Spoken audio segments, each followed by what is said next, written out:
All right, why don't we go ahead and get going? So just by way of some introductions, my name is David Killingstad. I'm the long-range planning manager for Snohomish County Planning Development Services. So I'm the guy that sort of orchestrated all the planning work that we're doing here as part of the Growth Management Act. Thank you for coming on this Saturday morning. I know weekends for some are certainly a time of rest, but I really appreciate you coming out here. We do want to make sure that we give you as much information as you can absorb at this event, as well as all the materials that we've got on our project website online.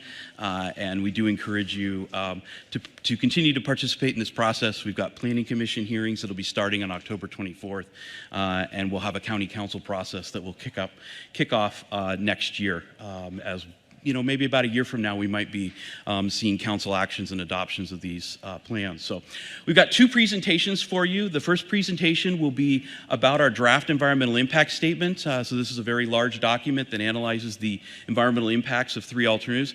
Lisa Greeter from Burke Consulting. Burke is the team that put together this EIS. She'll be going first. And then she'll be followed by Frank Slusser, also of Long Range Planning, who will walk through the land use alternatives and docket requests and council motions that make up the different pieces of the land use alternative. So I'll stop talking and turn it over to Lisa. Thank you, David. And I'm here on behalf of our team. As David mentioned, we have a team of planners, biologists, and engineers on our team, and with partners who helped create the analysis. Okay, great.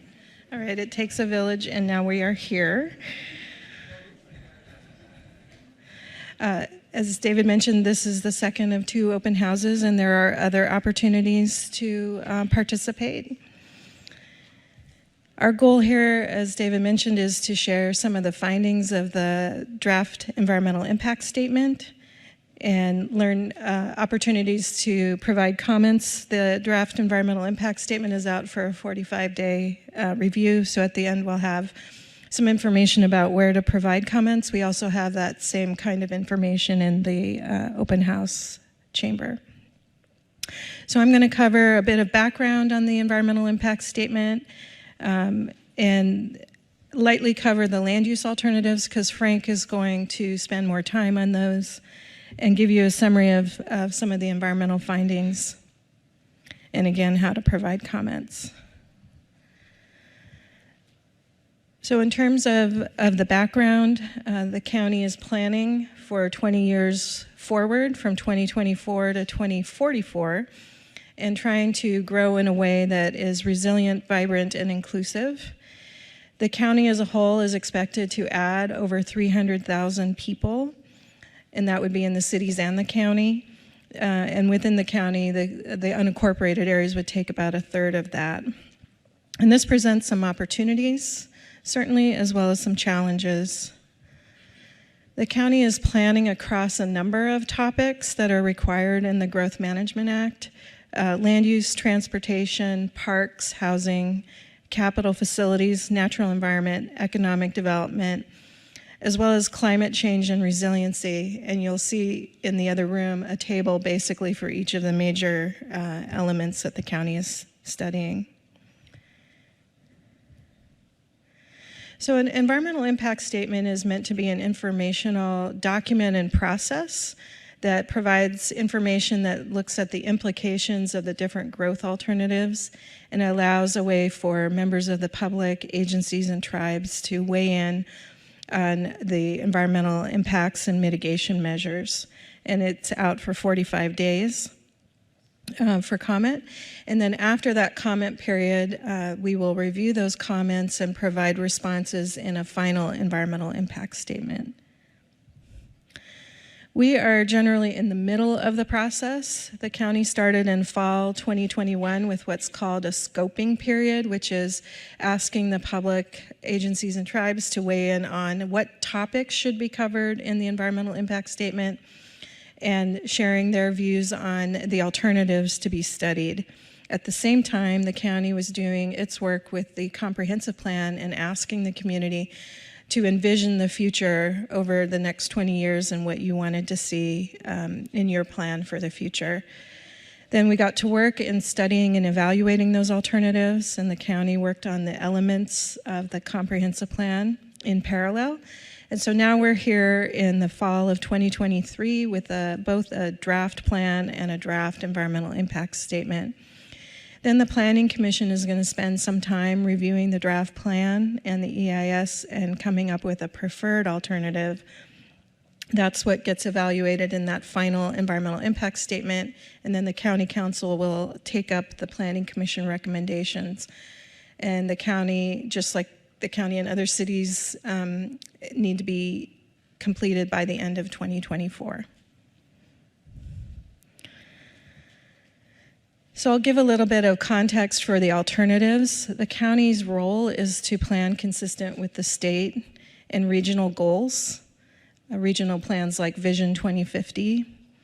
And the county works together with the cities to prepare countywide planning policies through a group called Snohomish County Tomorrow.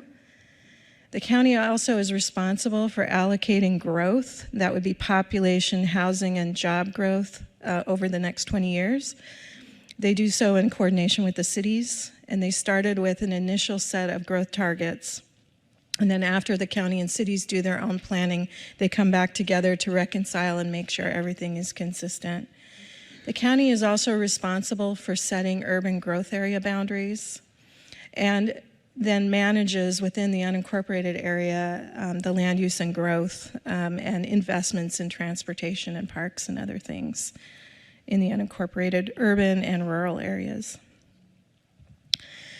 Just a quick note about Vision 2050. It's a regional growth strategy for the 4-county central Puget Sound area, and it sets forth an arrangement of cities that have different sizes and features, either today or tomorrow. So they look to the larger cities, metropolitan cities like Everett, to take a good share of the growth, as well as core cities, the larger ones like Linwood and Bothell, and then what are called high-capacity transit communities, and that's where there are or will be investments through Sound Transit and other community transit in the transit system for the county, and allocating growth where there's more investment in those transportation infrastructures.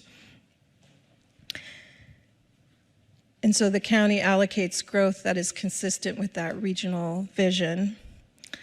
The study area for the environmental impact statement looks particularly at the areas that the county manages for land use and other investments it needs to make in the local roads and parks and so on. And so the areas that the EIS focuses on include the rural areas that are in the light green, the resource areas in dark green, and in particular where most of the growth is focused in the urban areas, which are within those pink boundaries. And then within that, there's the urban core subarea that has the purple boundaries, that it's a lot between Highway 99 and I-5, called the urban core. And that's where a lot of the county's intended growth would go. Part of the objectives that need to be stated in an EIS are what are the objectives around which the alternatives are created. Some of these objectives are to have a stable urban growth area boundary, provide a range of housing types and cost levels, variety of job opportunities, different ways of moving around, mobility through transit and pedestrian, bicycle, and car, and then ensuring that the public services and capital facilities are there or can be there when the growth happens. And then the county is also responsible for considering private amendment requests, docket requests, as well as county council items, and those are factored into the alternatives. Another key part of the objectives are how well do the alternatives meet the county's proposed vision statement. And you can find more information in the other room. But the idea is to create a vision for the county over the next 20 years to be resilient, vibrant, and inclusive, and provide a high quality of life. So then we test those alternatives in the EIS, and the alternatives are really just different ways the county could grow and achieve those objectives as defined through that visioning process. So the alternatives have different levels of population, housing, and job growth. And The blue bars are the current plan. So the current plan does allow for growth. So the current plan is called no action, but it doesn't mean no growth. It means you continue on with your current plan and zoning. And it meets some of those regional geographies. It allocates quite a bit to the metropolitan city Everett, the core cities, but it doesn't quite get there in terms of the high capacity transit communities. It puts a little bit more growth in the rural areas and a little less where the transit investments are. Alternative 2 is a medium growth alternative, and it was designed to fit those initial growth targets that the county worked out with the cities in Snohomish County tomorrow. So it fits all of the different geographies across the county. Alternative 3 is similar to Alternative 2, but it includes all of the private amendment requests, the docket requests, plus the county council changes for study. And so that's why it is a little bit higher in growth in the high capacity transit communities and the urban unincorporated areas. So it's the purple bar. And so it goes a little higher than those initial growth targets that were meant to be consistent with the regional plan. And then within the county, the unincorporated urban areas have already the lion's share of the county's unincorporated population. And they're expected to add, as I mentioned, about almost 100,000 people. And within that, most of that will go in the urban core sub-area and relatively less in the rural areas. And then in terms of job growth, the story is pretty similar across the alternatives. Alternative 1 can meet the regional job target overall, but it puts a little bit more in the rural areas than the other alternatives. And Alternative 3, because again, it includes those docket requests and the county council motions, it has a little bit higher job growth in the unincorporated urban area. And this is another view of it. The county has less jobs allocated to the future than the cities do. The cities will still take the lion's share of the jobs, and the county is expected to add over 20,000 new jobs over the next 20 years. And much of that, about a third of that, will be in the urban core, but there will still be some job growth in other urban areas and the rural area. This is the first time that all of the communities in the state are addressing housing affordability targets. So not just a total number of housing units that need to be provided, but provided so that they are opportunities for people of different income levels to purchase or rent. So the alternatives have been evaluated on their ability to produce the kind of housing units that would be affordable across low, moderate, and higher incomes. And so Alternative 1 and Alternative 3 don't quite get there in providing the full range of housing types and styles that are tending to be affordable at different income levels, especially at the low and moderate. So this information is in the EIS. It will help the county adjust the future land use designations and zoning. Alternative 2 is the one that does meet all of the targets and provides the greatest type of housing that fits across all the income bands. The county is also planning for its transportation system. It has proposed a multimodal transportation plan, including bicycle and pedestrian facilities that could be implemented under all alternatives that we've studied. The county is also looking at where growth is proposed in relation to where there is existing or future transit access. And much of the transit investments are happening on the west side of the county, in the southwest urban growth area, Marysville, and elsewhere. This is a map view of the alternatives. I'm just going to go through them very briefly because Frank will spend more time on these, but this is the current future land use map. It is the current plan. It's required to be studied under the State Environmental Policy Act. And as we mentioned, it meets some targets but not others. It doesn't quite meet it's a little low on population, and it doesn't quite get there on the housing affordability. And it has a greater share of growth going in the rural areas than that regional growth strategy Vision 2050 would like to see. And then we have alternative 2 is called the medium growth. You can see large scale maps in the other room, so you can see more of where the changes are proposed.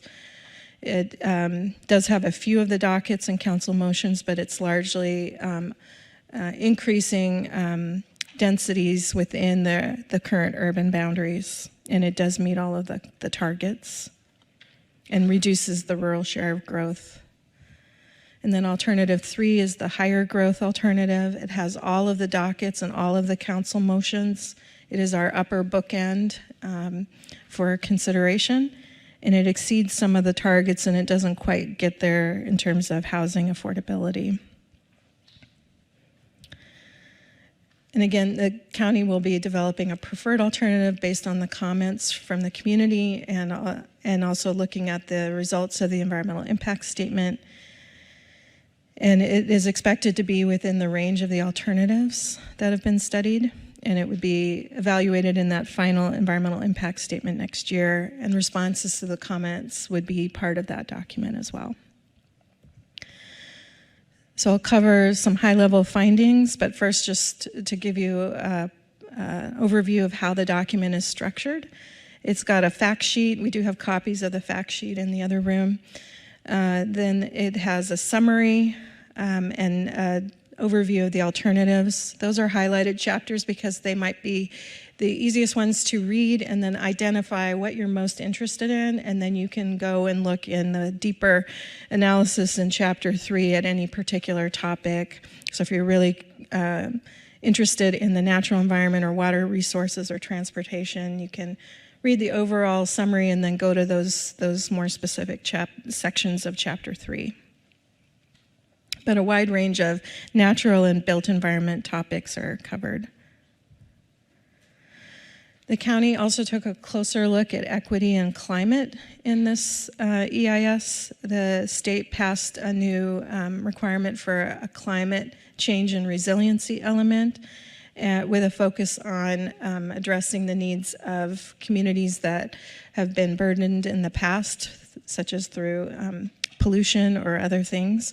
So that was a focus of the county before the new requirement, and this has allowed the county to take a closer look.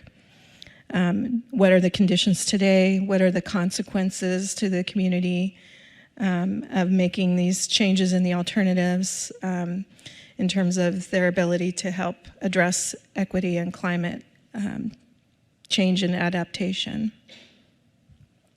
This is an example of one of the maps that you'll see in the other room that is which populations have less adaptive capacity, so less ability to respond if there were like extreme precipitation or flooding or extreme heat, which communities might have a harder time responding. So there is in chapter 1 an overview of equity and climate objectives and how well the alternatives perform, whether they partially get there or they meet the objective or they more optimally meet those objectives. Alternative 1 was created before a lot of these new requirements or this new information that the county is considering, so it wasn't designed to meet everything, and that's why it performs partially well. And alternatives 2 and 3 include a new climate change and resiliency element and new urban tree canopy policies and other investments in multimodal transportation that allow those alternatives to perform better because they were designed around these new objectives. And just some high-level findings in terms of the natural environment. Some of the impacts for earth, air quality, and surface water are a little higher in alternative 1, the current plan, because even though it has slightly less growth, it distributes it more in the rural areas where there are more prominent natural features that could be impacted. And so alternative 2 has a medium level of impact, and alternative 3 higher or medium depending, because alternative 3 is making changes to the urban boundary and urbanizing some areas that are currently rural in a few locations. It, in some places, has higher impacts. But there are mitigation measures identified in the EIS, and so there's some suggestions around critical area regulations, incentivizing new techniques for green infrastructure, and addressing some potential locations where there might be more impacts to water resources or fish and wildlife.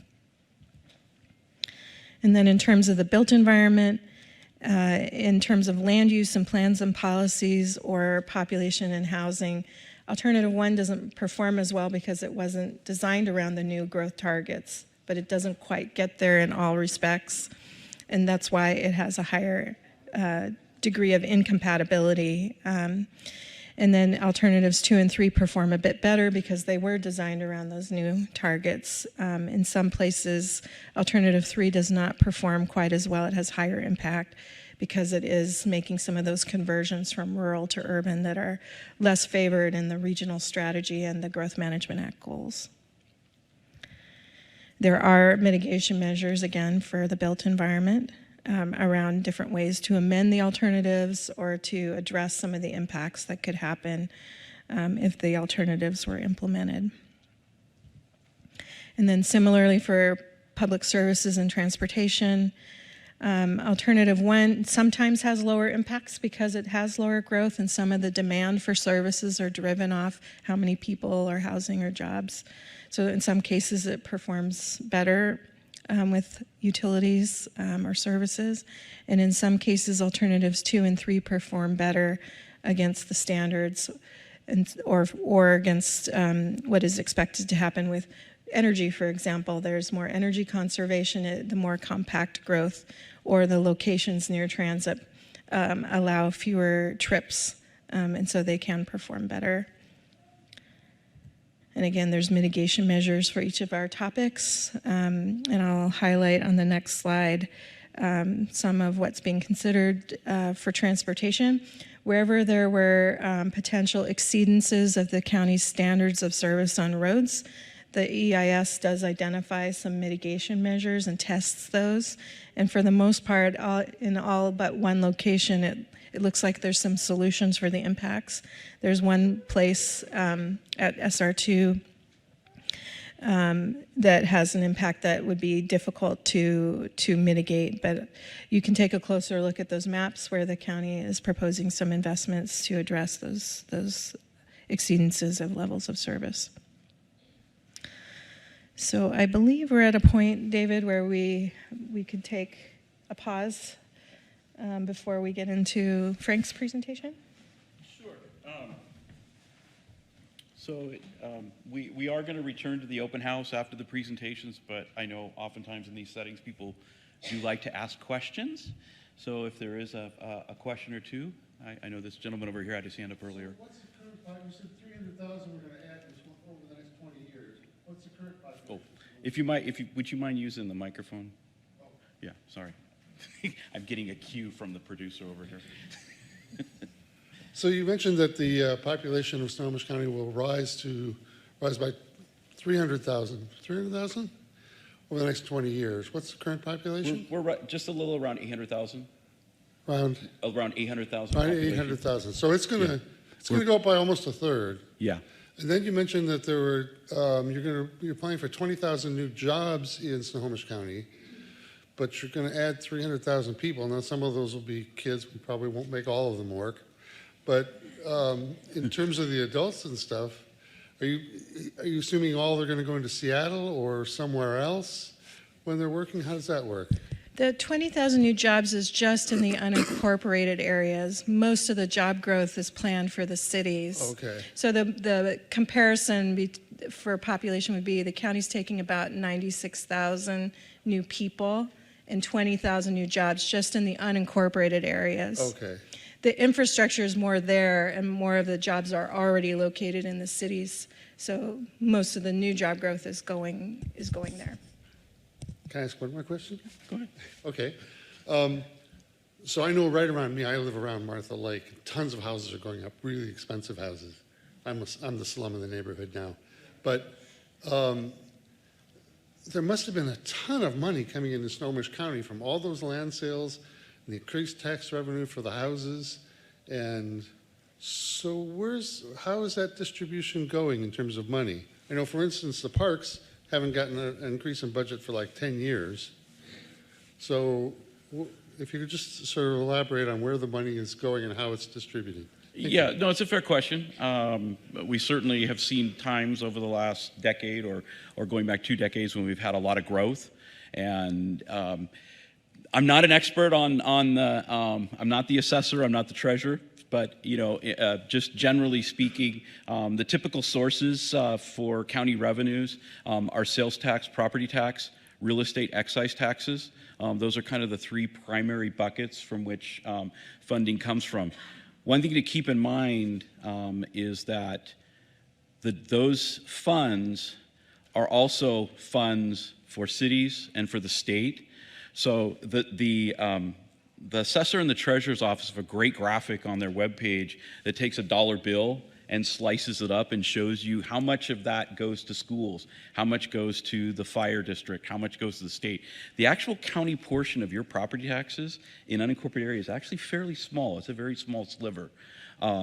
But yeah, so some of the dollars that from home sales go into real estate excise taxes. There are limits on REIT dollars on what they can be used for certain capital projects. Sometimes the dollars are used to pay off bonds, which the county has issued to pay for larger projects, like for example, the expansion of the courthouse project, or a major investment, say in a park, or things out at Payne Field. Also, they've issued bonds for that as well. So yeah, there is a lot of money that's come into the county through a lot of the growth, but the actual, when you think about when you look at the dollar amount of how much is going to which of the entities, the county is getting kind of a small share of that when it comes to property tax. Again, sales tax, similarly, that's mostly driven by commercial development. So the commercial development, again, part of that sales tax is going to the state, part of that is going to the county as well. So. Yes, ma'am, if you could come up to the microphone, please. Thank you.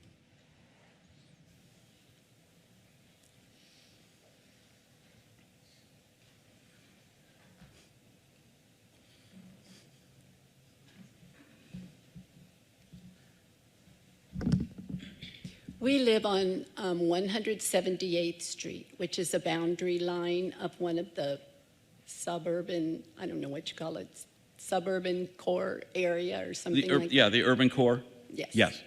So this side of the street that we live on is going to be impacted. Across the street from me is not. 20 years ago, we went through what I like to call a county invasion, where they allowed all the property and homes and everything to be torn down and apartments put up, and 2-story homes.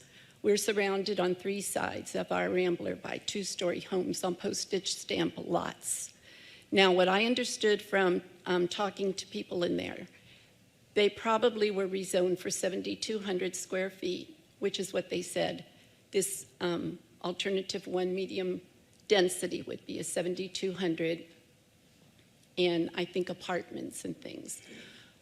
Well, we've all noticed a terrible impact on our neighborhood in all that time with all these apartments. There's gunshots all the time. On 164th Street, there's sirens going all the time. We had a lady show up about a month ago in our door at 2 o'clock in the morning, and she was knocking, and I called my husband, and he said, "What do you want?" She said, "I'm high, call 911." And she did not look like she was a homeless person the way she was dressed. She was staggering around. We were afraid she was going to fall off our porch. So they came, took her, and said that they were familiar with her. I said, well, fine, that she had mental problems. I said, fine, just I don't want her here again. That was very frightening. We had our truck almost stolen out of our yard. They got it down the end of our driveway. There's just been a huge impact. And I'm concerned with the way that they want to distribute this housing, that it's going to have a bigger impact on people's neighborhood. It seems to me that they're going in the wrong direction, that people in rural areas have to work too, and they have to come south usually, or go north up to Mount Vernon or something, but usually people come south.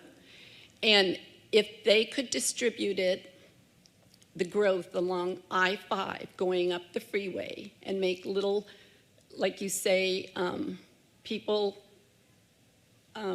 would have a place to go to work up there, and they wouldn't have to use all this transit. It seems to me that this constantly goes in the wrong direction. They don't have to develop the outside rural areas just along the freeway. It would make it more convenient for people who come from the north rather than coming all the way to the south.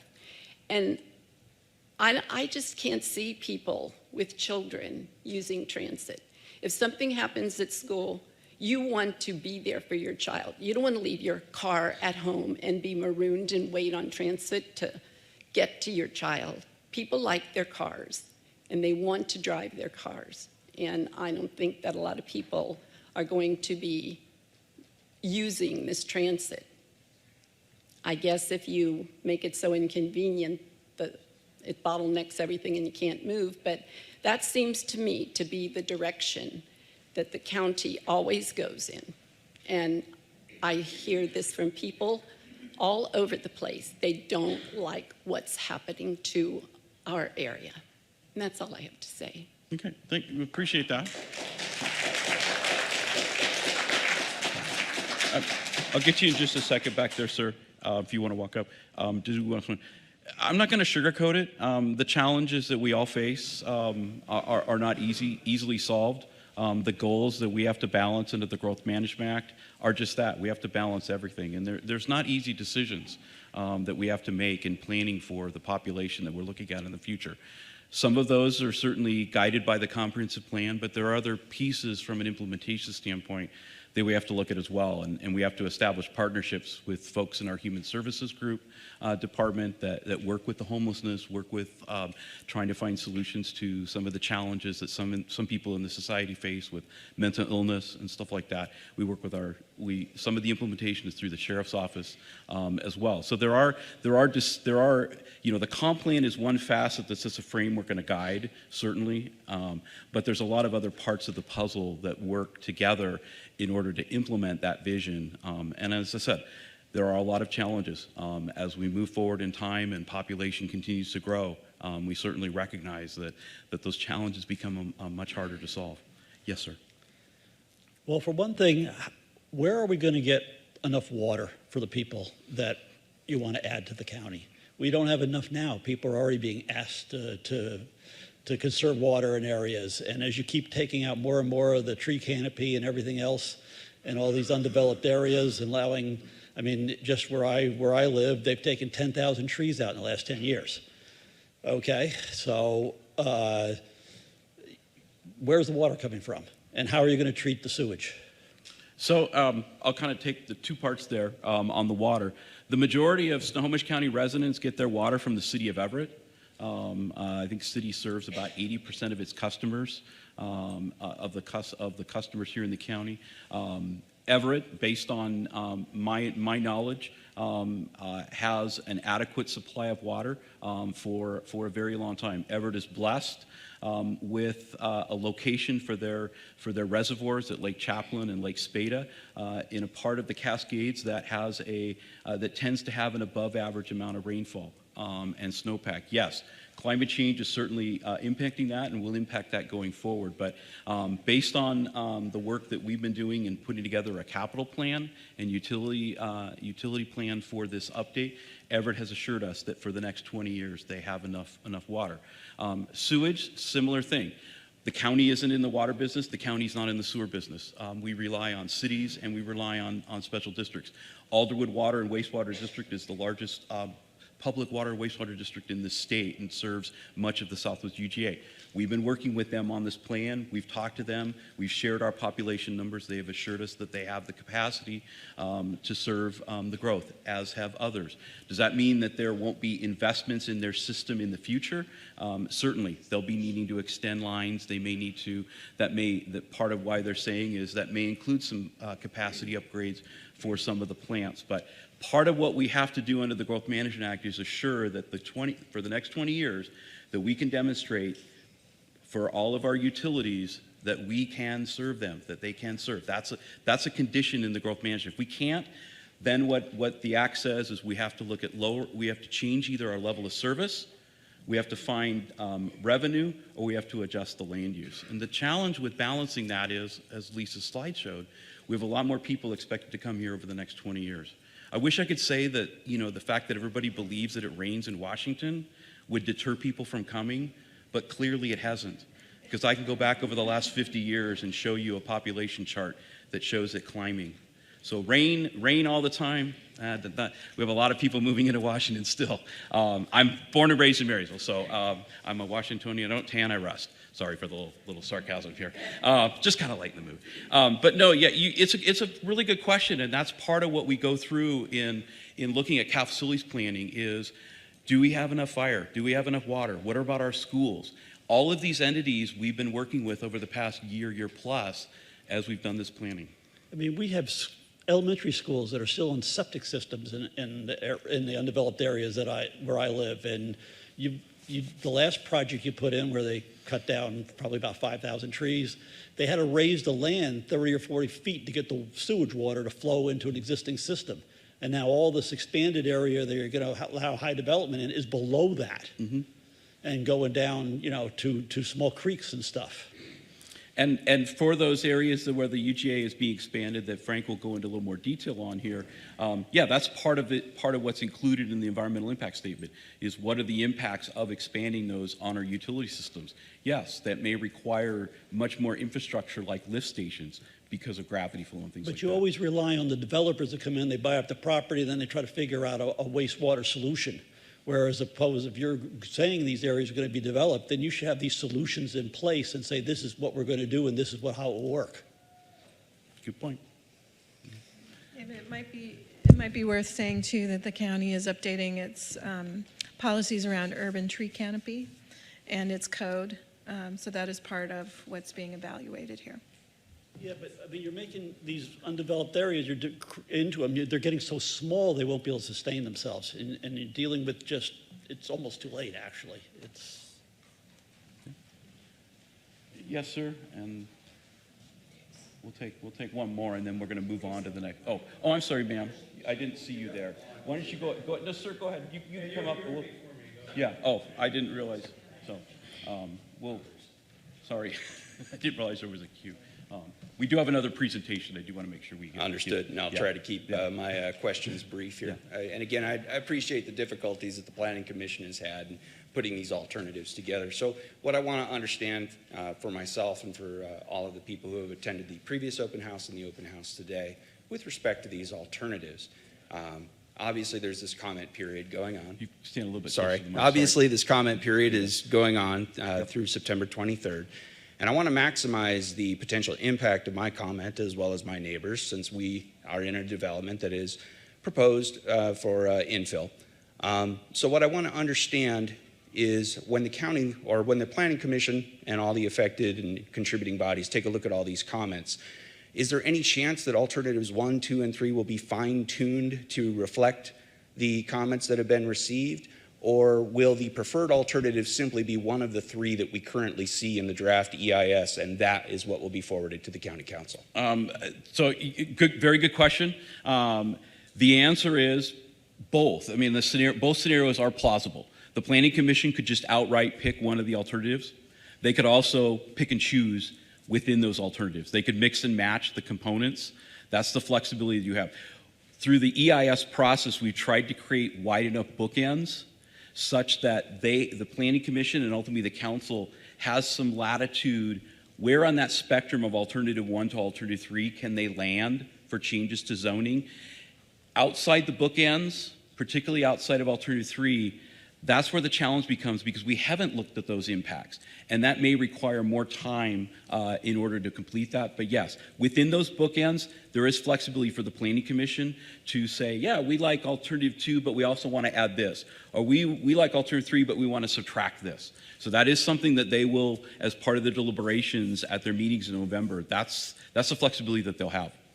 So then my follow-up to that, and again, try to keep it brief out of respect for my fellow residents. From a commenting standpoint, is it more helpful to the Planning Commission to receive comments on specific infill or other proposals or specific zones?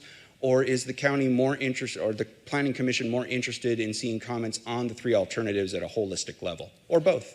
I think the short answer is both. There really are two comment periods, just sort of make that clear. We have a 45-day comment period to provide comments specifically on the draft environmental impact statement. So you can provide comments directly there. Separately, you can provide comments directly to the Planning Commission. And because there's more things that are being looked at, the EIS is the environmental review. What the Planning Commission will be, they'll take into consideration the environmental review of the alternatives, but they also have a lot of other amendments. There's policy and text amendments to the comprehensive plan that they're also going to be making decisions on. So the more specific that you all as citizens can be in your comments, that certainly is helpful, because it allows them to be able to kind of zero in on what are the specific issues that they should be looking at when they do their deliberations. So yeah, I mean, specificity is always, I'm not saying that you just can't come up, you can come up and say, I don't like growth. That's your right. That's your right if that's what you want to say. But I'm just saying, it tends to be more valuable when you can be more specific and more succinct in your comments to them. Again, these are volunteers in the Planning Commission. They do represent the community. They come from all the different council districts. But the more my experience in 30 years in planning has been that when people are more specific, you tend to get a little more zeroing in. Thank you for your time. All right, ma'am. And then were you waiting, sir, too? Okay. Okay. I live in the unincorporated Snohomish County, around the urban core area, and North Creek runs through my yard. I see on I don't know which alternative map, it's been designated as conservation area. I don't really know what that means. I know what conservation means, but I don't know what you mean by conservation area. The creek as it is now is dry 9 months out of the year. So what is the plan for that area?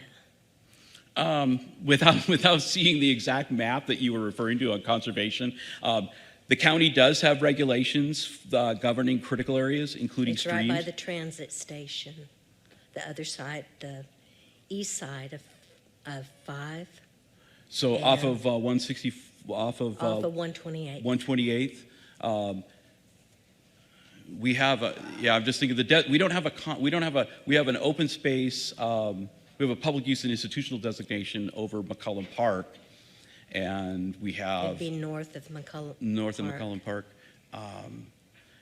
We don't have a designation that's in the future land use map for conservation. Marked conservation area. Conservation area. It's green. Yeah, there should be some staff over there. We can follow up and sort of get to the bottom of your question there. Sorry. Yes, sir. We'll take you last, and then I'm going to bring Frank up to have him go through the alternate. We bought a house 10 years ago. It was 2 years old. But back to the man's question about sewage.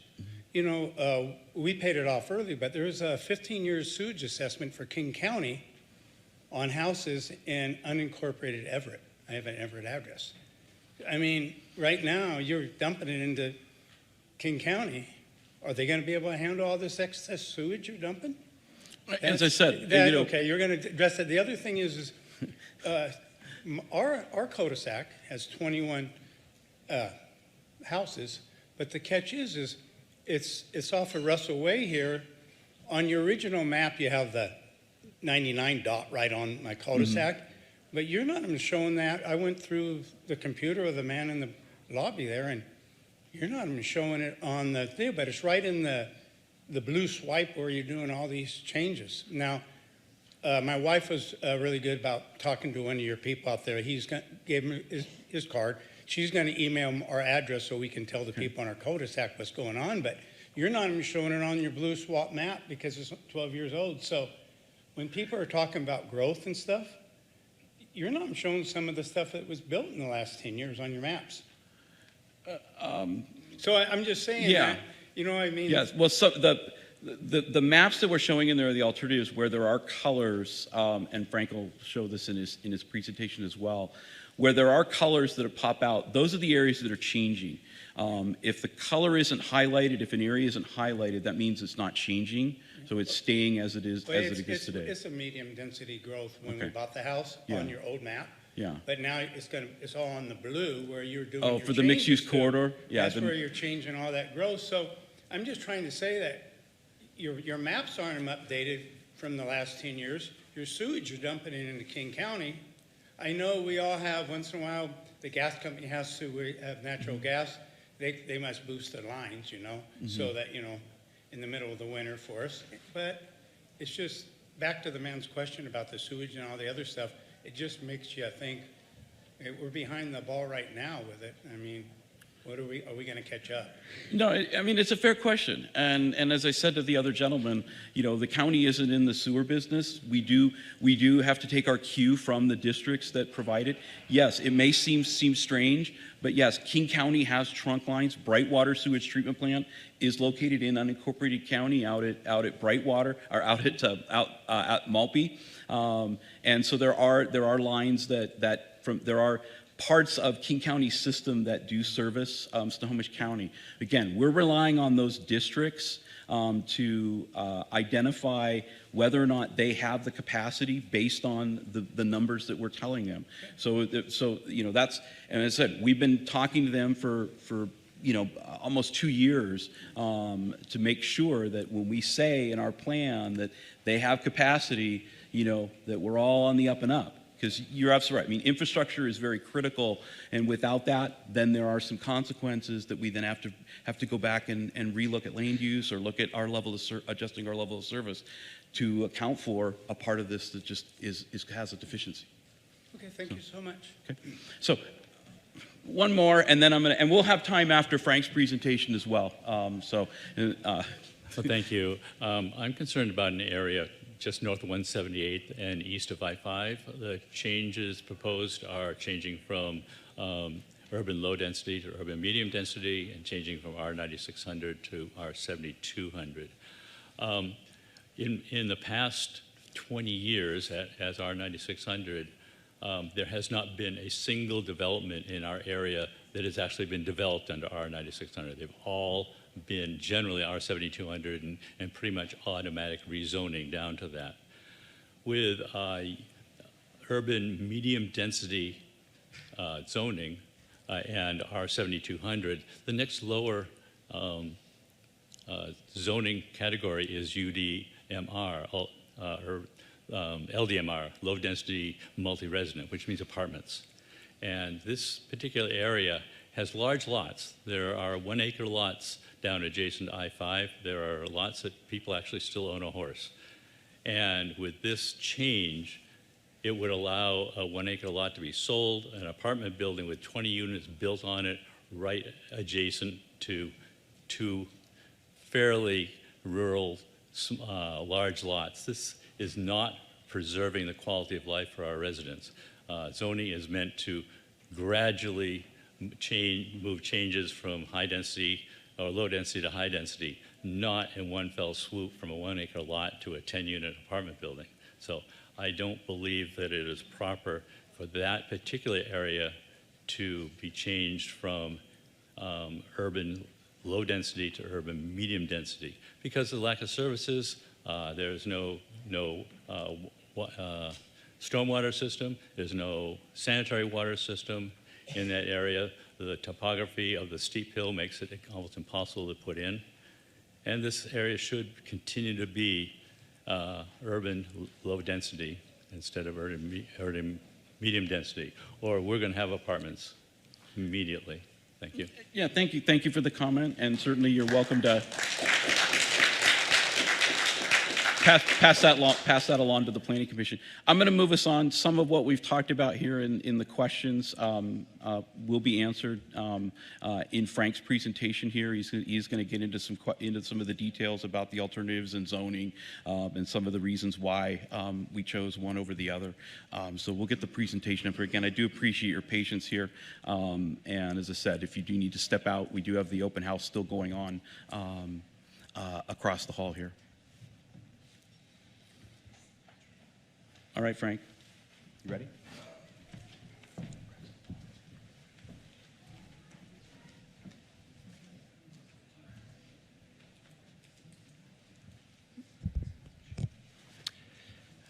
Good morning. It's still before noon here.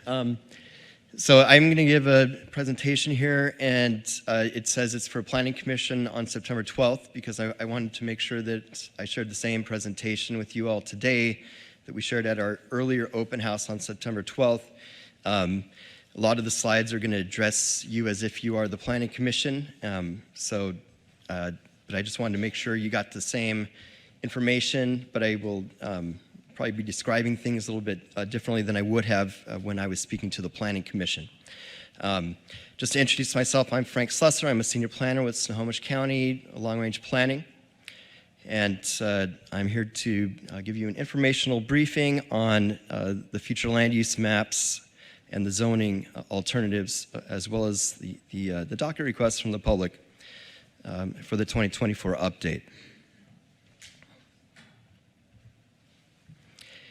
And as I said, I want to provide an overview for the alternatives. Previously at the Planning Commission, we did not give the opportunity for the public to ask questions, so we will make sure that we provide another opportunity just following my presentation for people to ask questions today. And there are also detailed staff reports that cover the same information that are posted on the Snohomish County Planning Commission website. They're attached to the September 26th Planning Commission agenda. I'm going to be talking about three different types of maps today, as well as three different alternatives for each of them. So there's the future land use map. The future land use map sets out where are the urban growth area boundaries as opposed to the rural parts of the county. And it provides generalized future land use plan designations. So you say, okay, what's the kind of buildings and what's the scale of buildings and development that we expect to see in different parts of the unincorporated part of the county. We've looked at three different alternatives for the future land use map. We'll also be talking about the zoning. So the changes to the zoning are specifically to match the changes that happen to the future land use map. So the focus is on the future land use map, but there will be changes to the zoning that correspond to the proposed changes to the future land use map. Third map that I will be pointing to a little bit is the municipal urban growth area map, which is a map that applies specifically to the southwest urban growth area, so the area that we're in today. And it specifies the different parts of the unincorporated area that would be expected to be annexed to different cities in the future. So the county doesn't usually just unilaterally decide which sections of the area get annexed to different cities. We work through Snohomish County tomorrow, we work with the cities, but it's just for the areas where the UGA boundary would change, we would need to show what we propose to be the change to the municipal urban growth area map. So that's the part of it that would be changing. Nothing on the interior that's currently part of the Southwest UGA would be changing. Just real quick background, kind of repeating a little bit of what Lisa already pointed out, but one of the main requirements that we have under the Growth Management Act is by December 31st, 2024, we need to look at the new 20-year growth projections for population as well as for employment and housing. And we need to review our current map that decides the zoning and the future land use designations within the urban growth area, and also review the urban growth area boundaries to ensure that there is enough development capacity to accommodate that projected growth. And we also need to be consistent not only with the state law, but also with the regional Vision 2050, regional growth strategy, and multi-county planning policies, and also the countywide planning policies that the county has adopted, working together with the cities and towns. The county has already completed a buildable lands report to kind of set the starting point for how much capacity we had. That buildable lands report was completed in 2021, and it addresses growth through 2035. Separately, we also have now developed new growth targets that go out to 2044. And that's consistent with the new 20-year projections from the state and with the Vision 2050 regional growth strategy.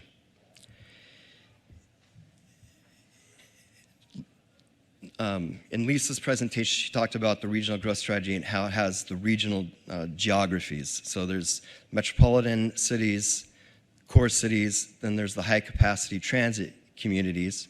Those are the areas that are targeted for more growth.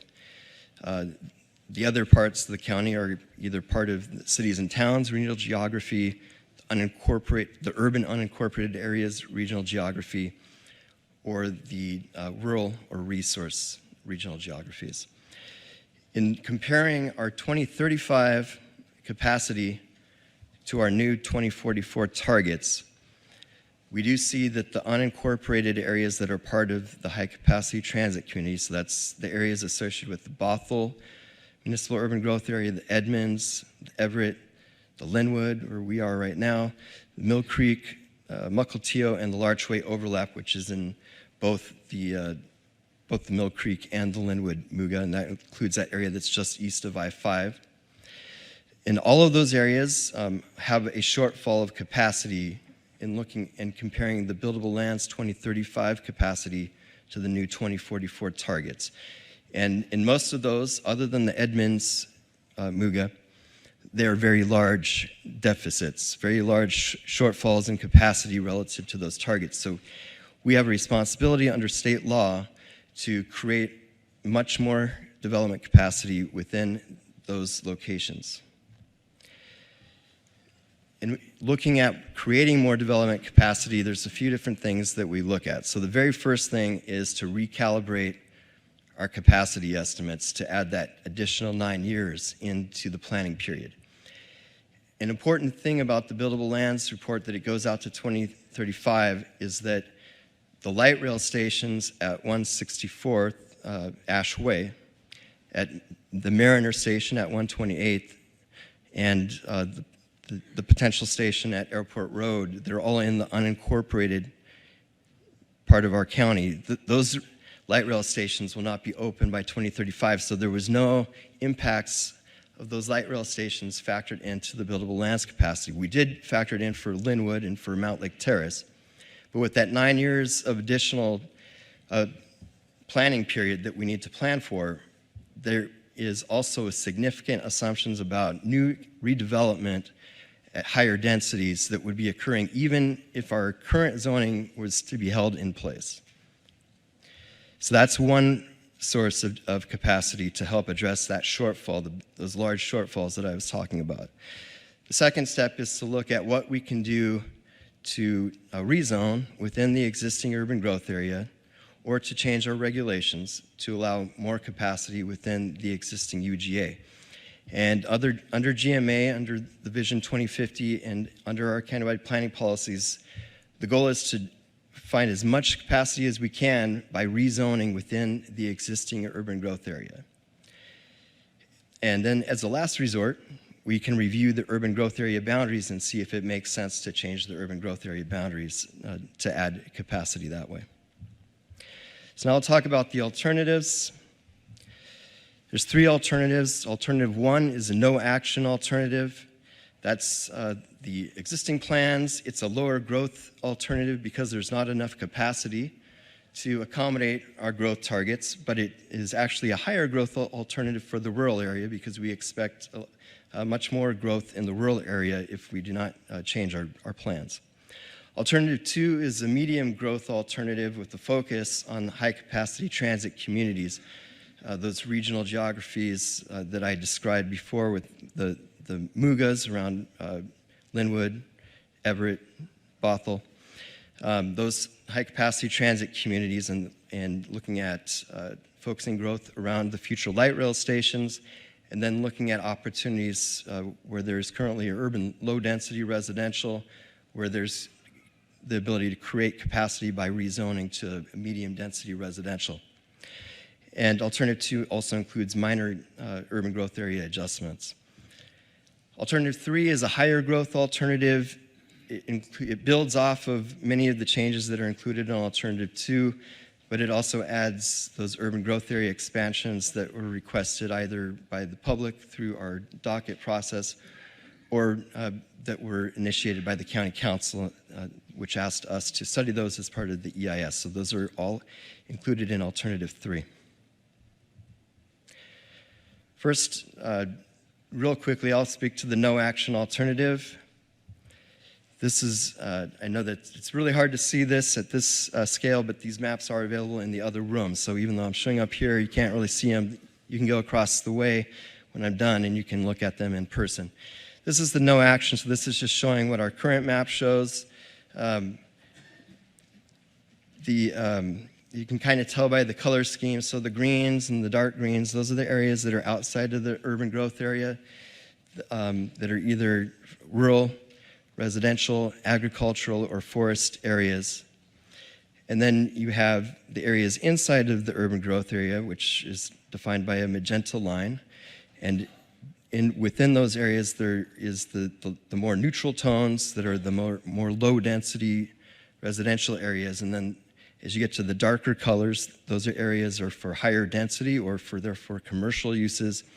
And usually when we put in the diagonal lines with the orange and the yellows, those are the areas that are for mixed uses that are at a higher intensity of development that's expected at those locations. So the color scheme kind of helps guide how dense or how not dense and the intensity of the uses that are expected or the types of uses expected.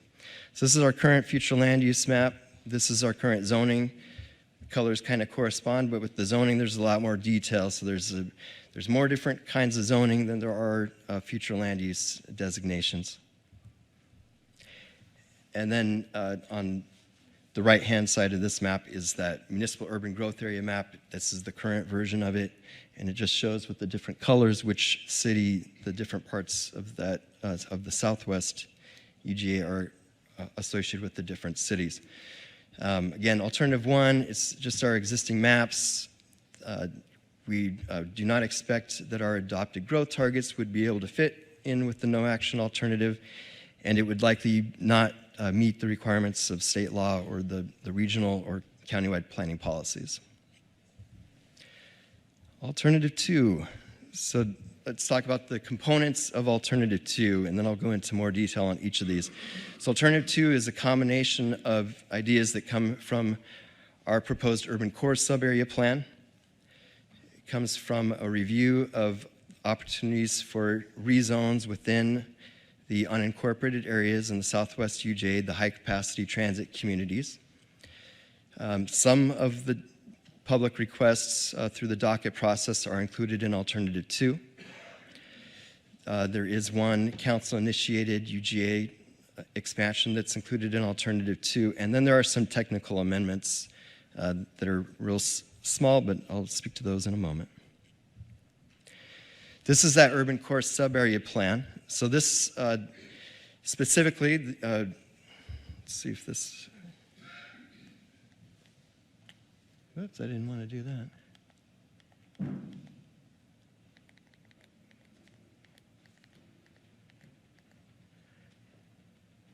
Okay, let's see if I can do just the laser on this. So we are within the urban core sub-area right now. We are right down in that area. So we're at the very southern end of the urban core sub-area right now. So this, the urban core sub-area plan is a plan that's been under development for the last 5 years.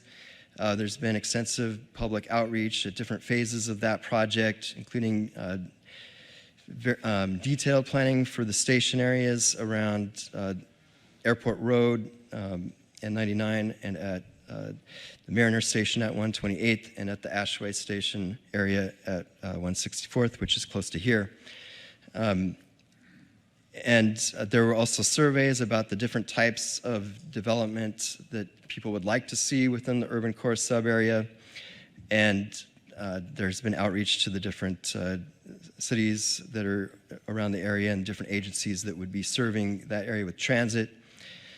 So the urban core sub-area plan has been developed and has been incorporated into alternative two with the map changes shown up here. So you can see in the station areas, the orange. So that is a change from what's currently there, but it's essentially, as of right now, it's mostly just a change in name. So those are currently designated urban center. The proposal here would be to change it to light rail community, but it would still have the same zoning. But in the future, we could tailor our regulations to be more consistent with the type of development that is expected at a light rail station as opposed to other types of urban centers in the county. Then there are the mixed-use corridors. There's a new designation. You can see along 99, some of the areas along 164th that are outside of the immediate light rail station area, a little bit up in the north part there as well. So this mixed-use corridor zone is a new zone, essentially replaces right now where there's just kind of a patchwork pattern of urban high-density residential and then commercial designations and then more high-density residential. And instead there would just be a single mixed-use zone along the entire corridor.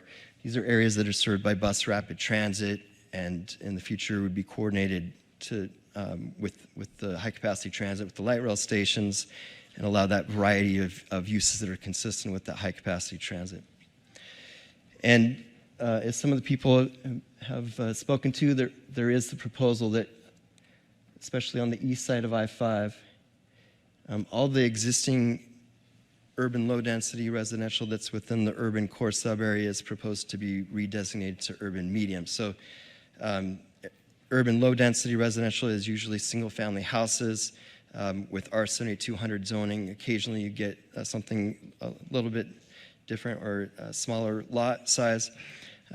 Urban medium-density residential usually is the small lot, single-family, detached, or else townhouses. It does allow apartments, but more commonly what we see is townhouses and the small lot, single-family in the urban medium. And speaking of urban medium, so I want to talk about the high-capacity transit communities infill review. This is the second source of proposed redesignation. So this is looking mainly at the areas outside of the urban core sub-area, but within the Southwest UGA, and looking at places that currently have that urban low-density residential that are appropriate for redesignation to medium density to help accommodate the growth in the future. And this slide lays out the criteria that were used. So it includes looking at areas where a rezone would actually increase capacity within the community, areas that are near the existing medium or high density or commercial uses that have services to serve the medium density development, areas that are served by transit, including local bus service, and medium density residential is kind of the right density to support local bus service. So that's definitely something that we looked at. We tried to avoid quote unquote spot designating properties. So we want to have a kind of a cohesive form and scale of development so that people in the community know what they should be expecting instead of being surprised by what you can build an R7200 zone, for example. But also it's easier to plan for the services to support that area, whereas if you just have kind of an apartment project here or a townhouse project there, but it's all surrounded by single family, you can't really plan to have a bus route just go out to that one little project. Creating corridors that can be well served with active transportations, which is bikes and pedestrians and stuff like that, as well as the local bus service. Also tried to avoid areas at the exterior of the urban growth area that have the unsuitable topography or areas that are within airport runway approaches for Painfield.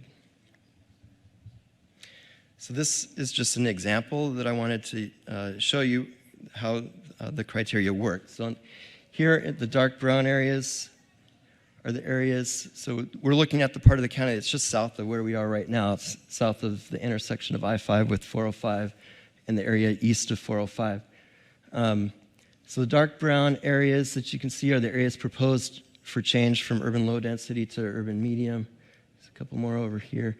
And you can see that they are adjacent to areas that already have that designation or that have higher designations. You can tell with the colors as opposed to the lighter color where it's the urban low. And this slide shows where those transit corridors fit with those proposed designation changes. So in this area with the blue the bluish overlay shows the areas that are either within a mile of a light rail station or a half mile of a bus rapid transit station, which comes into play especially here on Bothell Everett Highway. And then the areas that are within a quarter mile of either existing or planned bus service by community transit, or what we call a transit emphasis corridor, where identified for creating the opportunity for transit service in the future. So this is what these show. So I want to point out, just as an example, one of the key new bus lines that is being planned around here. So community transit is looking at how they're going to change their local bus service after the light rail station opens in Linwood, which is supposed to be sometime in the next year and a half or so. And they would be adding a line here, North Road, and then continuing on Filbert Road. So that'd be a new line that is being added. So that's an example where we're looking at that line and we're looking at the opportunities to rezone properties along that line, take advantage of that new local bus service.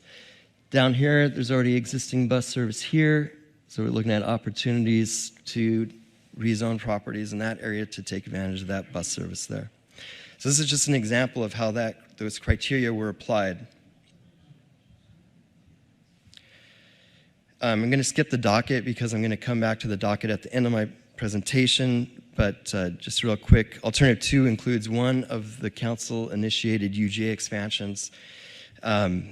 Motion 22-134, which would be the area north of Maltby Road, adding approximately 300 acres, and includes the new Ruby Bridges Elementary School within that area, so that photograph shows that location. A couple technical amendments I want to speak to just real quickly. So on the left-hand side of the screen here is a small UGA correction at the north edge of the Arlington UGA, where the existing UGA boundary has been drawn electronically just a little bit off from where it should have been drawn. And so we're trying to correct that. So the left-hand side shows that. We're going to slightly move the UGA boundary where it should have been all along if you go back to where the paper maps that were drawn back in 1995. Just trying to realign it. The parcel boundary that's just a little bit further north of that boundary was actually divided exactly along the UGA boundary, but our maps are just showing it just a little bit different. On the right-hand side is, this is Darrington. Darrington has proposed a docket request for a UGA swap to remove a part of their UGA on the west side. So that part, they want to remove that from their UGA and then add the areas to the north and to the south to be essentially capacity neutral is the goal. So the technical amendment here would be that if that is adopted, then there's the ruta right here would need to be deleted. So that's what the technical amendment here is, to delete the ruta where it would no longer be adjacent to the UGA, so it wouldn't meet the criteria to be a rural urban transition area. And then there's two technical amendments that are just to the zoning, and the goal here is to delete the two last remnants of an old zone called rural use that used, as I understand it, used to cover almost the entire rural part of the county. Now it only exists in two locations. Both of them are only right away on the edge of the Marysville UGA. Here, that's a railroad right-of-way with a little bit of zoning called rural use, and we're just going to change it to R5 to match what's all around it to the west. And then here, this is the east side of Monroe. It goes from the middle of US 2 down to the old center line of the Snohomish River, and that's the only other place with rural use zoning, so we'd propose to change that to match the A10 that's to the south and to the east. Here's what countywide, here's what the alternative 2 map looks like. Again, it's hard to see at this scale, but you can see them over across the way in person. This has the zoom in on the Southwest UGA. Some key facts about Alternative 2. So Alternative 2 is expected to be able to accommodate the adopted initial growth targets, generally, for the most part. It would be over 2,300 acres being proposed for redesignation from urban low-density residential to urban medium-density residential within the existing UGA. Also, just a little bit less than 1,000 acres proposed for that redesignation to light rail community in the proximity of the light rail stations, and around 700 acres are proposed to be redesignated to that mixed-use corridor, most of that along Highway 99, some of it along 164th, and a little bit in the north part of the urban core sub-area as well. Here's what the zoning looks like. So the changes to the zoning essentially would match the changes to the future land use map. In general, there's a one-to-one correlation, except that with the urban medium density residential, the zones could be either R7200 or the LDMR, the low density multiple residential zone. So depending on criteria that are set, they're described in detail in the staff report that was provided to Planning Commission and is available on our website. Those are the two possible zones for that urban medium density residential. And then the MUGA map. So again, only the changes to the UGA affect this, but there are two places where there's changes in Alternative 2. So down by Woodway, there was a request by Woodway to extend the UGA into the Sound to take in their existing town boundary, which goes out all the way out to the county line, and also the pier that is directly adjacent to the existing UGA. And the structure that supports that pier actually is divided by the urban growth area. So this brings that whole pier into the urban growth area and into the Woodway municipal urban growth area. So that's shown. It's pretty hard to see up here, but it's right there. It would bring it into the Woodway MUGA. And then on the east side over here, that proposed council motion that I described is proposed to go into the Bothell MUGA because there's not enough capacity in the Bothell MUGA to accommodate the Bothell MUGA growth target, even with the rezones that we talked about, unless that UGA expansion is brought into the Bothell MUGA. So in Alternative 2, that's what the proposal is. Now I want to talk about Alternative 3. This is the higher growth alternative. This photograph in this slide is the only photograph that is not from Snohomish County in this presentation. This is a project that's by the Othello Light Rail Station down in Seattle. Components of Alternative 3, many of these components are exactly the same as Alternative 2 or almost exactly the same. So it has the urban core sub-area plan, just like Alternative 2. It has the infill review, so the rezones from urban low density to urban medium density are mostly all the same. It includes all of the docket requests, so not just the ones that were in Alternative 2, but also the UGA expansion ones. And includes the full extent of all the UGA expansions included in the council-initiated motions. So that affects the Southwest UGA, Lake Stevens, Maltby, and Monroe UGAs, and includes the same technical amendments as Alternative 2.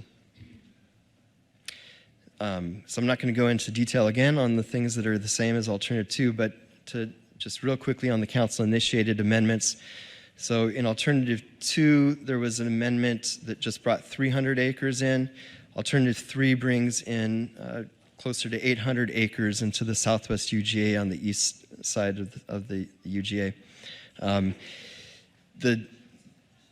A general guideline in terms of where that eastern boundary, the new eastern boundary would be, is a utility easement that includes the Olympic pipeline as well as Puget Sound power lines. Most of this area would come in as urban low-density residential, but the area that is near that Maltby Road would be coming in with urban medium and urban high-density residential. It also would bring in a number of school properties and some utility and fire district properties that would have the public institutional use designations.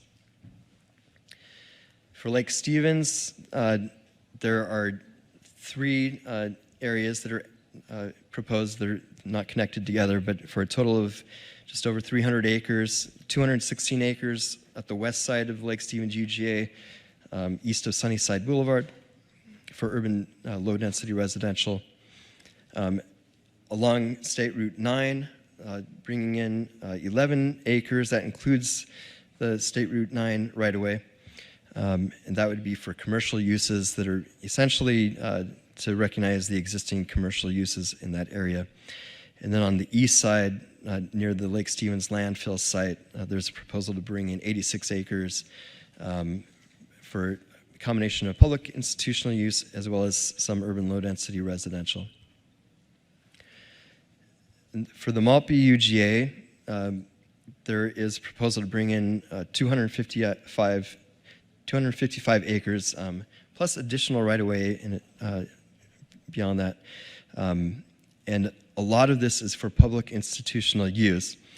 So 142 acres that are to the northwest side of the Maltby UGA, bringing it out to State Route 9 and up to the intersection with Maltby Road. So it'd be urban commercial at that intersection, with the privately owned properties being urban industrial that are other than at that intersection. And then the public owned properties being public institutional. There would also be an area of over 100 acres at the southeast corner of the Maltby UGA that would bring in 11 acres for urban industrial, and then a property owned by North Shore School District, approximately 100 acres for public institutional use.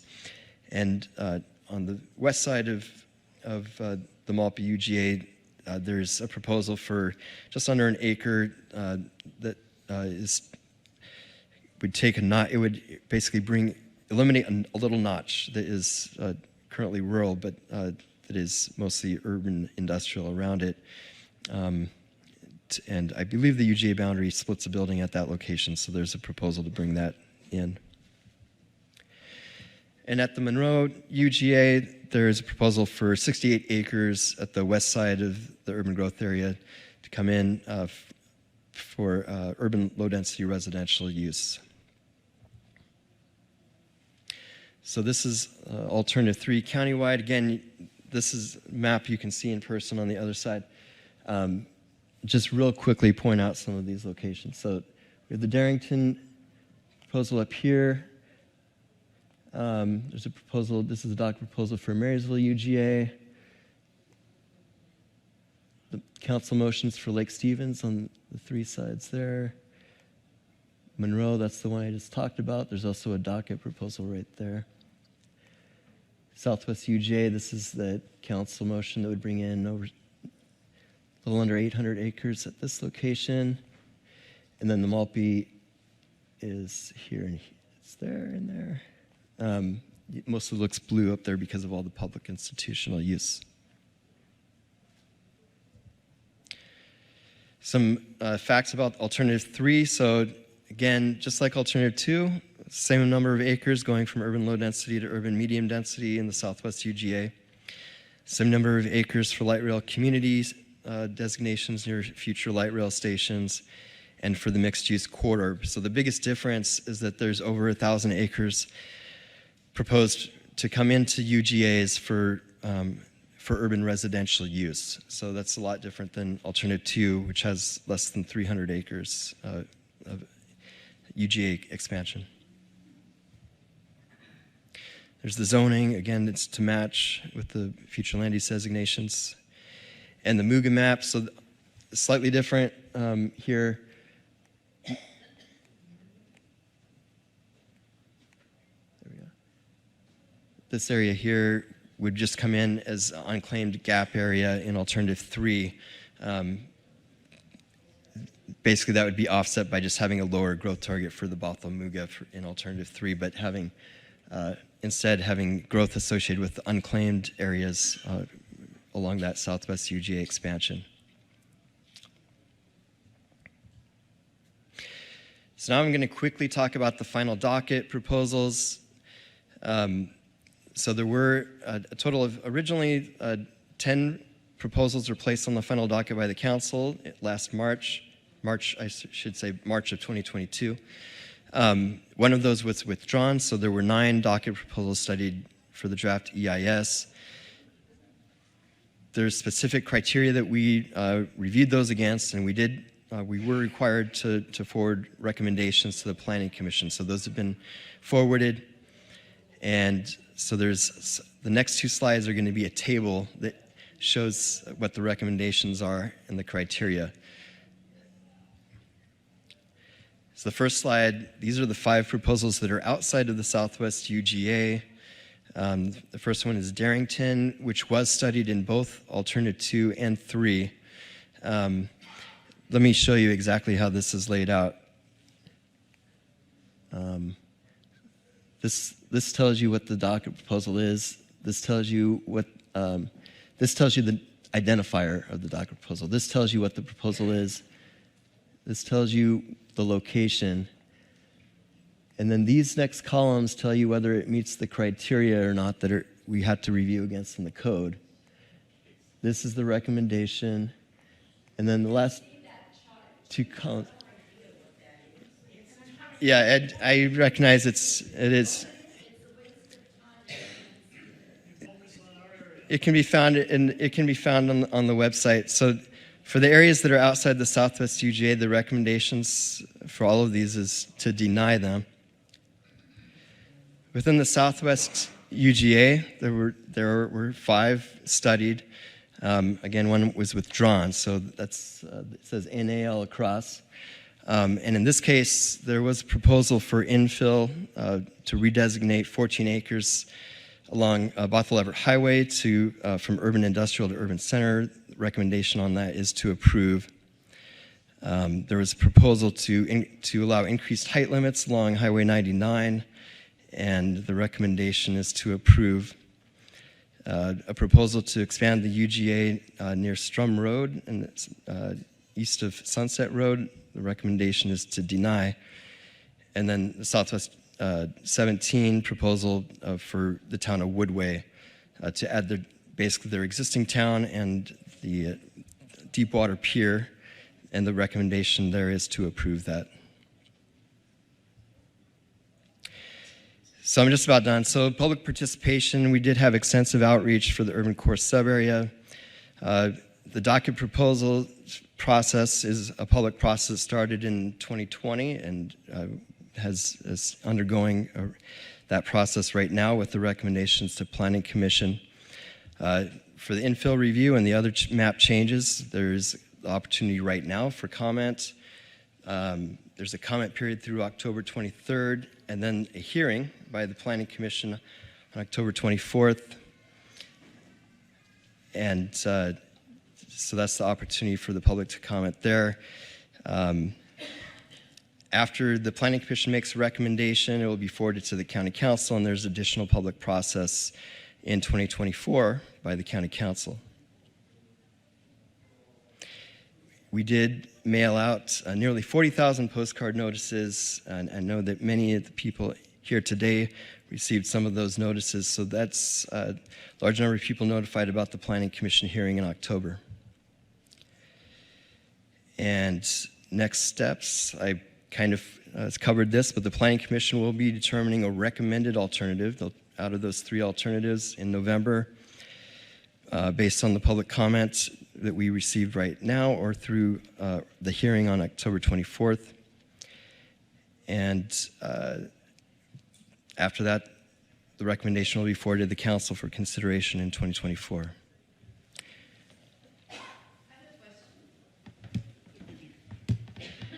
We're recording this, that's why we're asking you to come over to the mic. And while she's walking over, I'll just mention both Lisa's presentation as well as this presentation are available online. So we do have those on the project website. You can email us if you want us to give us if you want a PDF of either or both. Yes, ma'am. During your presentation, you mentioned several times about these low density areas that are now being changed into medium density. and there's a lack of medium density within those, and you needed to infill them or whatever you call that. You needed to make it more dense. So I would like to know what the usual tactic of the county is to do that. Do you take people that live on low-density lots? Do you raise their taxes higher because now they live in a higher density? Or do you just wait until those people choose to sell their homes and then develop it? Like, I live on a lot that was 9,600. Now, the developments are on those small lots. And we tried to fight the county on that, but it was a waste of money. So now I live on a 9,600 square foot lot, and we get taxed on it. Now, since it's going to be a lower density, are my taxes going to go sky high now because I live in a larger lot? So the zoning does play a role in the appraised value, but in different neighborhoods, the impact for it's not necessarily always straightforward exactly what the impact for your property values would be over time as a result of that change. So it may go up. No, I'm not talking about property values. The property taxes. Just the fact that they're changing it from 9,600, now it's going to be zone 7,200 medium density. Does that, like, okay, now, lady, you live on a 9,600 square foot lot, so we're charging you more.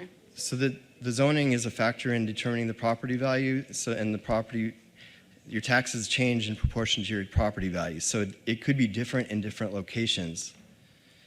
But What you're saying is they sell more houses around there, and the property values go up because of the sale of the houses, and her taxes will go up because her property will be worth more. Yeah. Just because you rezoned it, her taxes won't necessarily go up. Correct. The assessors has a range of factors that they look at in determining assessed value. Zoning is one of them. Highest and best use is maybe a term that you've heard them talk about. But they also will look at comparable sales. What are the home sales in that area as well? Also keep in mind the question that I answered earlier about where all this revenue from growth going. Keep in mind what I said was the county portion of your property tax is a small sliver.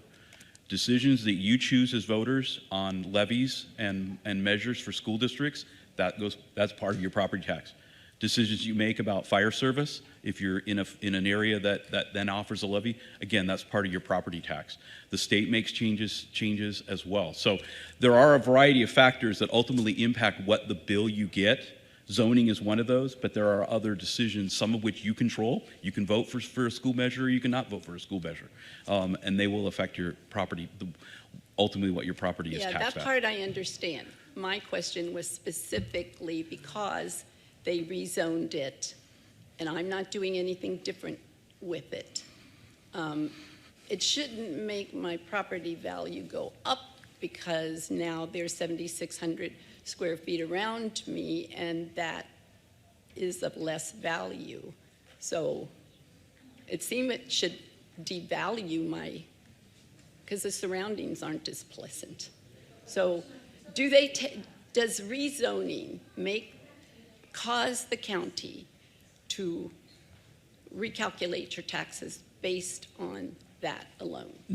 It's one of several factors, and I would direct you. I know I'm not going to give you the best answer you want to hear. We don't work for the county assessor's office. That's not our job, so I don't want to put words in their mouth. It's just like I'm not going to stand up and pretend I'm an attorney, because neither one of us are. But that's a question I think you need to pose to the county assessor. You can go to their website. I know they have a lot of information about how property taxes are calculated, and I would suggest that you go to their website and contact them. What we can tell you is that zoning is one of the factors that is looked at in calculating your property values, but it's not the only one. Okay, thank you.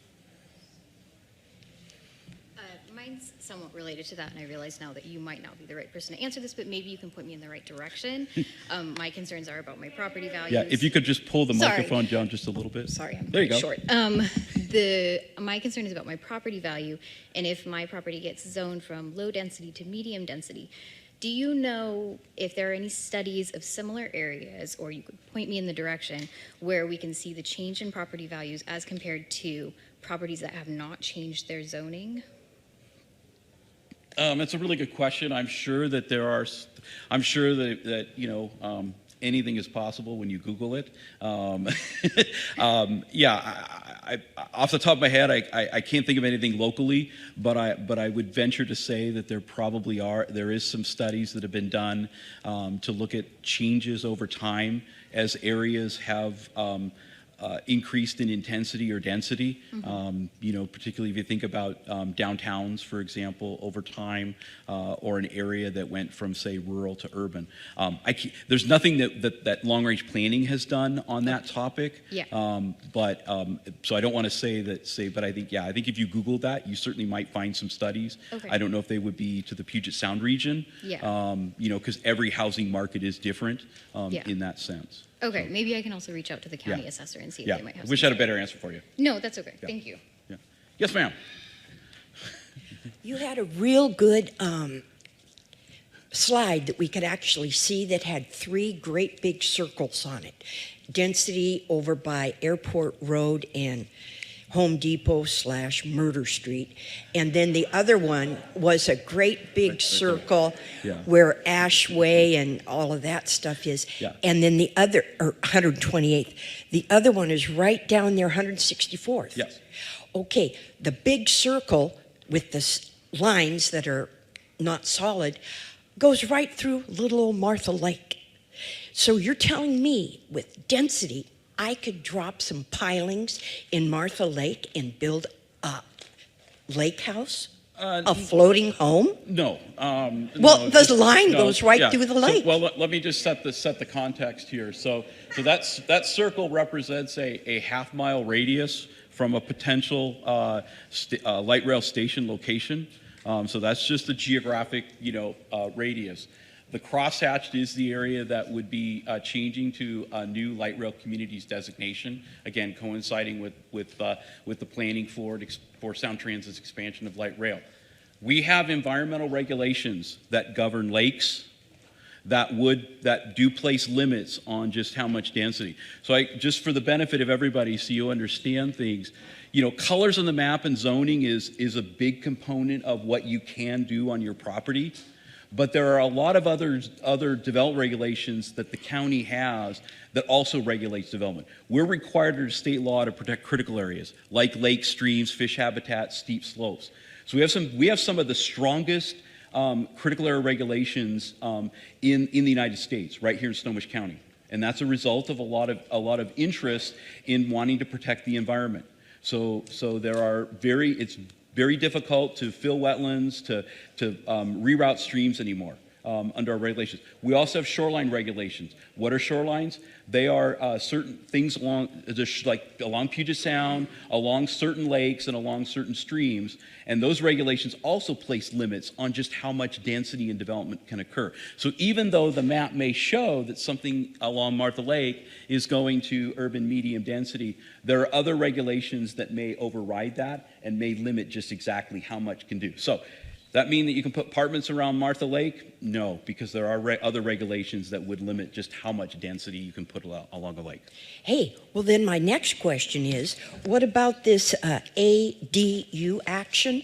So if I had a little piece of property on Martha Lake and I could put 2 single wides on the back of my property and rent them out, because it says now I can have 2 ADUs on all single family residentials. Again, so ADU, for the benefit of everybody, so if you don't know what the acronym stands for, an accessory dwelling unit, mother-in-law apartment. That's what an ADU is. Or single wides. Yeah, and the council has passed some changes over the last 3 years to expand the allowance of accessory dwelling units. Again, like the answer previous question, there are limits. You do have to meet setbacks. There are size limits on the size of the ADU. There's access requirements and things like that. So Sewers.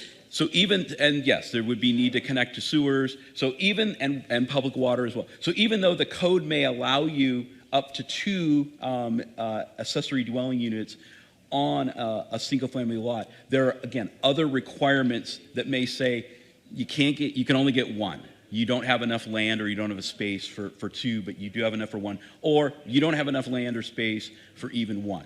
So it isn't a universal, while that code says, yes, it's allowed on everything, but again, you have to look at things like what are your setbacks, what are your height limitations, what are other regulations may preclude you from being So you built. can't pay off somebody to put this on your property. There's actual rules. There are actual rules, yes. Okay. Yes, we have a 900. We have a. Yeah, sorry, I don't.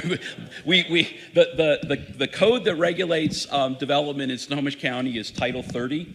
It's a little over 900 pages of regulations. Back in 1960, before the Growth Management Act, before environmental rules, the county code was about a 1/4 of an inch thick, and it was a lot less. Again, a lot has changed over time in terms of how we priorities that we place. Yes, sir. So at the beginning of your presentation, you mentioned that there was a buildable lands report that took into it, and my question about that is, did it take into account vehicle traffic, or was it just purely looking at the land? It primarily looks at the land development capacity. So if there was a place where there was a arterial in arrears, it may have played a role, but generally that's not a case that was a factor in our capacity estimates. So there's not very many places where the road capacity is limiting development capacity. So road capacity is not an issue with the county, is that correct? No, I'm not saying that. We do have some staff from Public Works here that can respond to you and talk to you about where we have current challenges with our transportation system. In terms of the buildable lands report, it is looking at how much buildable land do we have, and whether or not, and what are the actual densities that we've achieved over a period of time. So it doesn't overlay the road system to take that into consideration. But yeah, you could talk to our Public Works folks if you haven't, and they can tell you about where we have challenges and the improvements we're trying to make in order to resolve some of those traffic challenges. Thank you. And you said that for the Larchway area, which is where I live, you said that the 2035 report showed a shortage of capacity relative to the desired capacity in 2044. I guess my question is, at what point do you say, or who says, we don't think that this proposed capacity is appropriate for the residents in this area? We're not, this diminishes their quality of life too much, so that we're not going to propose this. So I'm not sure if you're speaking to the traffic or broader concerns. And I'm not sure either. I mean, you probably just have to, you're hired to do a job and you do it. You don't push back. Yeah, Who's the one who pushes back and says to Olympia, this is not in the best interest of Snohomish County residents? So that would be a comment that the residents could make. That's us. Today, different people have different reactions to what we're proposing, and different. Some people like, different types of neighborhoods. So that's not a straightforward objective criteria. As far as the traffic goes, that's a big reason why the bus service is one of the major factors. So light rail, bus rapid transit, and local buses being a major part of the criteria because of the very issues that you talk about with roads, maximizing the transportation options other than cars.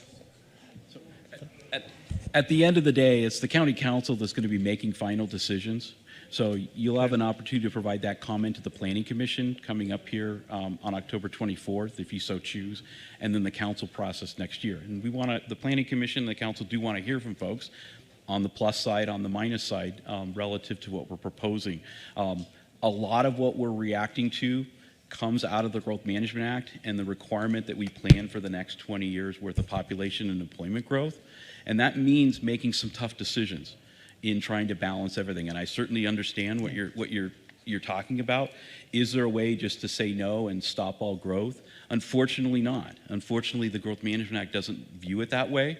And, you know, if you were here for my earlier comment joking about, you know, it rains all the time, Sure. so why doesn't that mean people aren't moving here? I've You been know? here 30 years, I know, or 63 years. Good for you. Yes, ma'am. Hi, I just have a general question about looking at the proposed regional airport expansion. And I know at one point there were 3 different alternatives that looked at both Pierce, King, and Snohomish counties. They've been put on the back burners because nobody wants it in their backyard. It's the whole NIMBY thing. But I'm wondering if this 20-year proposal looks at the possible expansion of Payne Field, because I think we all know that is the most reasonable expansion to happen. So has this been considered in the plan? Yeah, it's a great question. As part of our CAF facilities planning, one of the CAF facilities that we have to plan for is the airport as a county-owned facility. If you're not aware, the airport is going through a master plan process where they're updating what's basically a guidance document for the entirety of the airport property that looks out into the future. And so, yes, I know that under their master plan, they are accounting for growth in the at the airport. I can't remember the number off the top of my head, but it is over the next 20 years, they're expecting a very substantial increase in commercial air service, the number of boardings at Payne Field. They do have some caps from an environmental standpoint. So again, looking over 20 years, maybe they do some additional environmental studies. But yeah, we do, that is part of what we do in CAF facilities planning is to work with the airport on what their long-term plans are. And you're absolutely correct. The work that was done at the state level was shelved, and they're back to the drawing board. They know that that's an airport is a large, very difficult thing to site, and yet we are expecting in this region to see a big increase in air travel. Mm-hmm. Thank you. Yeah. Ma'am. Hi. I have a few comments and then a question. Surveys that were sent out years ago, my community never got them. We're in the sub-core area right along the urban trail in Martha Lake on the east side of the highway. And until last Thursday, we didn't know anything about any meetings after the last meeting, anything about anything. So our input was not given before all this was decided in 2020. I don't know if others are in the same boat. Because we're along the urban trail, I have concerns about the nature and about the wildlife that's in the trail. I know they'll be disrupted during the light rail when they're building the light rail. We didn't have a say in the light rail. The light rail station is going to take up area that a church now stands in, the Foursquare Church. So it's a place of worship, so it's going to put those people out. I'm wondering if you reached out to people who are not being affected to it to find out what they had to say about it, and not to the people who are actually affected by all the plans. Next, the medium density. I'm in a low density area right now. My understanding is, from what I've read and what happened in Seattle and Shoreline and whatnot, with the light rail, if it comes on this side of the highway, it's going to devalue our property, devalue it. I contacted the tax assessors and they said that, yes, because my proximity to I-5 to begin with takes a little bit off my property value, as will if the light rail goes on that side of the highway, it will also take away from the value of my property. Next, we're in a homeowners association. So we have specific charter and guidelines that are filed with the county that state that it'll be a single family unit on the lots that are in my cul-de-sac. I've asked numerous people out there, why are we getting this notice? And I understand the law changed in June of 23, but why are we getting notice that our property is going to be affected by the medium density, up to medium density, when our charter says that that's not the case? Yeah, so, okay, so there's a lot to unpack there. Yes, great there is. comments, great It's a comments. bunch. Yeah, great comments. Let me first talk about the light rail station location, and I think that might answer a few things, and for others that may be in the same vicinity up here. So Sound Transit is studying, as part of an environmental impact statement, 2 station locations. One is on the existing Ashway Park and Ride on the west side of I-5, and another one is on the east side of I-5, in the general location of where the old the little community hall was building, and then in the general vicinity of where the Foursquare Church was. Sound Transit so Sound Transit is working on developing some alternatives to address concerns about the church, the location of the church. So they're trying to mitigate with some designs that would mitigate impacts of the church in where the alignment and where the station goes. That is, Sound Transit is working on right now. And I encourage any of you who live anywhere near 128th, 164th, or Airport Road to reach out and contact Sound Transit. Go to their website, get information, get involved in that process. They have a lot more public process to play out over the next few years before they make a final decision on where the location of that station is. The county is not in a role of deciding where the station is. We can provide information and we can provide suggestions, but at the end of the day, it is the Sound Transit Board that will decide where the stations and where the alignment will go. As far as the interurban trail, we recognize it is a regional trail facility for bike and ped. There is some nice synergy with a light rail station. It is a means. I'll be honest with you, we can't build enough parking for everybody to drive to the station. We're going to need to rely on community transit buses. We're going to need to rely on people walking and biking there. So whether the station is on the east side or the west side, there's going to be change in this area. There's going to be change at 128th, and there's going to be change at Airport Road. That die has been cast.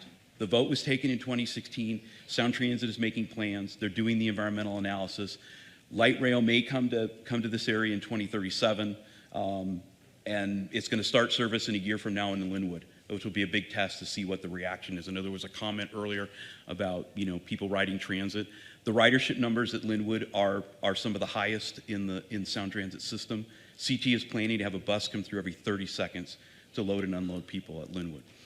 Light rail is a big part of what we're doing on this map up here. It's a big reason that we're making these changes. Yes, they are significant. Change is never easy. To your question about homeowners association, you are absolutely correct. There are many homeowners associations that, as part of their charter or as part of the development, do have additional covenants and restrictions that can limit what may or may not happen on that property. Our goal when we do zoning changes and we do comp plan changes, we don't want to do what's called spot zoning. Think of a Swiss cheese with a bunch of holes in it. So we try to take a more holistic approach when we do zoning and comprehensive plan designation changes to the future land use map. And we paint it more like peanut butter. We spread it out. And yes, on a parcel by parcel basis, just like I answered the question to the woman about ADUs and building a big apartment on Martha Lake, there are other rules in the code that may limit ultimately what can happen on a parcel basis, just like your covenants and restrictions may limit ultimately what can happen as far as redevelopment of that property. So that's, you are correct. There are covenants in some HOAs. Not all have this, but some do. And this affects even when state law changes, when the state legislature made changes like they did in the last session. They passed a number of changes forcing cities to have to take account for what's called missing middle housing, townhouses, triplexes, duplexes. Expand the options for housing affordability. Give people more choices. We are facing a crisis here in our ability to afford a house. Not going to deny that. The numbers don't lie. And that is one of the challenges that we have. And density is part of that. Bringing more density to an area it's not saying it's the magic bullet, but it can be part of a broader set of solutions to addressing housing affordability and giving more choices to the market. Thank I you. probably missed about 2 or 3 of your points there. That's Sorry. okay. That's okay. I'll let Sorry. somebody else go. All right. Yeah, come on up. So we are currently zoned rural, and the proposal for inclusion for plans 1 and 2, and really 3, have us going to 7,200. Our only source of water is our well, and in the last project that was changed over, people who didn't sell their property, their well was contaminated, and they were forced to foreclose on their house. And obviously with 2 small children, that contamination of our only source of water is of grave concern to us. So I'm just wondering, is there environmental impacts to the well and the sources of water? The sewer is a 1/4 mile, or the water source for city water is a 1/4 mile from our house, which I believe would cost roughly $75,000 to run down our street. Obviously, in today's current market and with inflation, cost of gas, cost of everything, raising 2 young children, that is financially prohibitive for us. What studies are being done to make sure that that water source won't be contaminated? Yeah, so as part of the environmental impact statement, that is something that's looked at. When we're looking at changing from a rural to an urban designation, it would analyze the impacts on groundwater, which is the source of your well. And some changes may have a neutral effect. Some changes may have a significant effect. So that is part of the environmental analysis, and that's information then that gets brought forward to the Planning Commission, to the council. That's information they have. Comments like yours help to further that. So I do encourage you to bring that comment forward to the Planning Commission and the council, because those are good. That's the kind of level of detail. There was a question earlier about the level of detail for comments. It's a good comment. That's part of what we have to weigh is, impacts to the environment on things like groundwater versus our need to create more affordability to accommodate the population. So it's a good comment. So is there a place that you can access that environmental impact study? Because to my knowledge, it's on the docket, and I know you mentioned, I went over to the open house next door, but they didn't have anywhere where I could actually find out the docket or what was in the deny or approved status currently. And so I just want to know if I can access that environmental impact study. Am I being worried for nothing just because they have it on there? Because I think you mentioned it might not be, in the,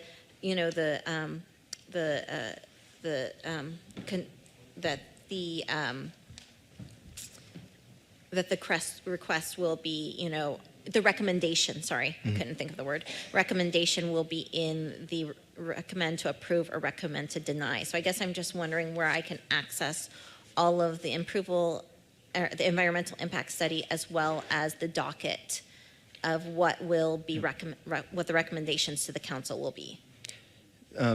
So the DEIS is available on our website.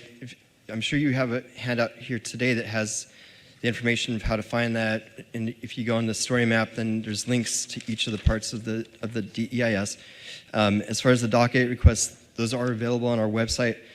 It may be helpful, hopefully, maybe I can go help you find out the information that you were asking about for that docket proposal, if we have some time right before 1 o'clock. Okay. Here. Thank you very much. Yeah, okay. Sir. Hello, it's me again.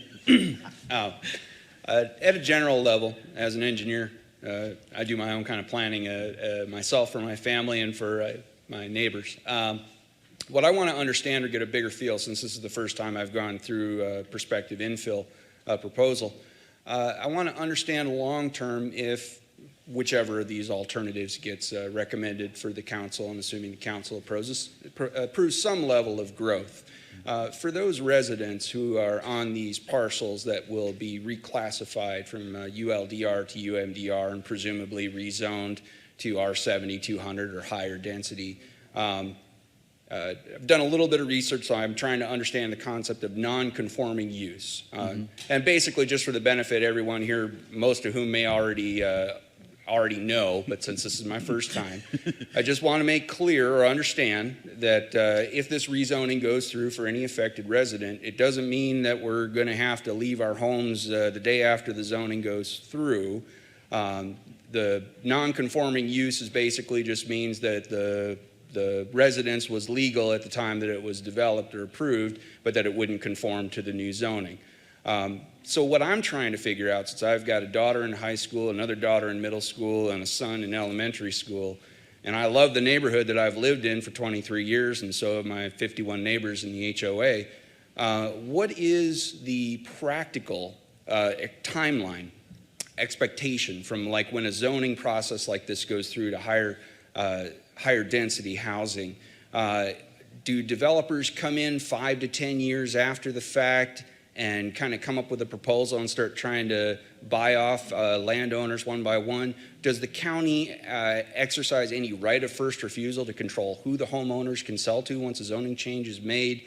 In other words, what is the practical timeline that I can expect as a homeowner in these proposed infill areas where I have to make a decision, with respect to my family and my children as to when it might be time to, punch out? Thanks. Good questions. I'm just going to let me come back to your non-conforming, just so everybody understands what you raised there. So the county, each zone has a list of what are called allowable or permitted uses, and some of which are conditional uses. Now, conditional uses, as the name implies, means that there may be conditions attached to it. It also means that it requires a public hearing by and approval by the hearing examiner to approve a conditional use. But each zone has a list of permitted and conditional uses of things that are allowed. When the county chooses to change the zoning to a different zone, there may be some uses that aren't allowed in that other zone, and thus they become non-conforming. It isn't the end of the world. You may have heard the term grandfathered. They're grandfathered in, and they're allowed to continue. And there are rules in the code that describe and lay out how you can expand a non-conforming use. How much can you expand the building? How much can you expand the use? That's all spelled out in the code. There are limits there. So what we're talking about in these changes going from urban low to urban medium, single-family detached is an allowed use in urban low and urban medium.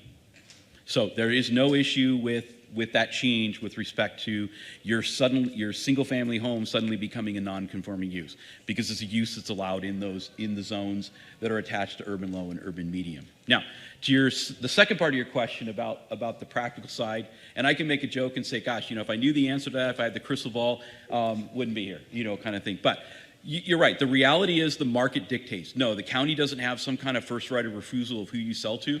That's all on you. And there's no eminent domain here. This is not an eminent domain situation. It's you and you alone making that decision of whether, if a developer contacts you, whether they come knocking on your door or sending you a letter or an email. That's up to you to decide if you feel like you want to accept their offer to buy their home, for them to buy your home. If you have acreage, I can tell you that generally developers tend to look at greenfields. And what that means is sites that don't have a critical area, like a wetland or a stream on them. That's the sites that they tend to gravitate toward first. Smaller sites that are a little more chopped up are a little more challenging. Developers, if there was some here, would admit that. They said, yeah, working with one property owner on a large piece of acreage is much easier than working with 10 or 12. And so yes, the time frame can vary. Markets react to certain external factors. I'll give you a good example. How many of you are familiar with what's happening at Linwood City Center? Down the road here. Okay, if you've been down to Linwood, you see, wow, there's a lot of stuff here. I was here 10 years ago, or I was here 15 years ago, and I don't remember all this. The reason that's not there is because light rail's opening about a year from now. About 5 years ago, the market responded and said, ooh, light rail's coming. We need to get on the action. So they started building senior housing, they started building apartments.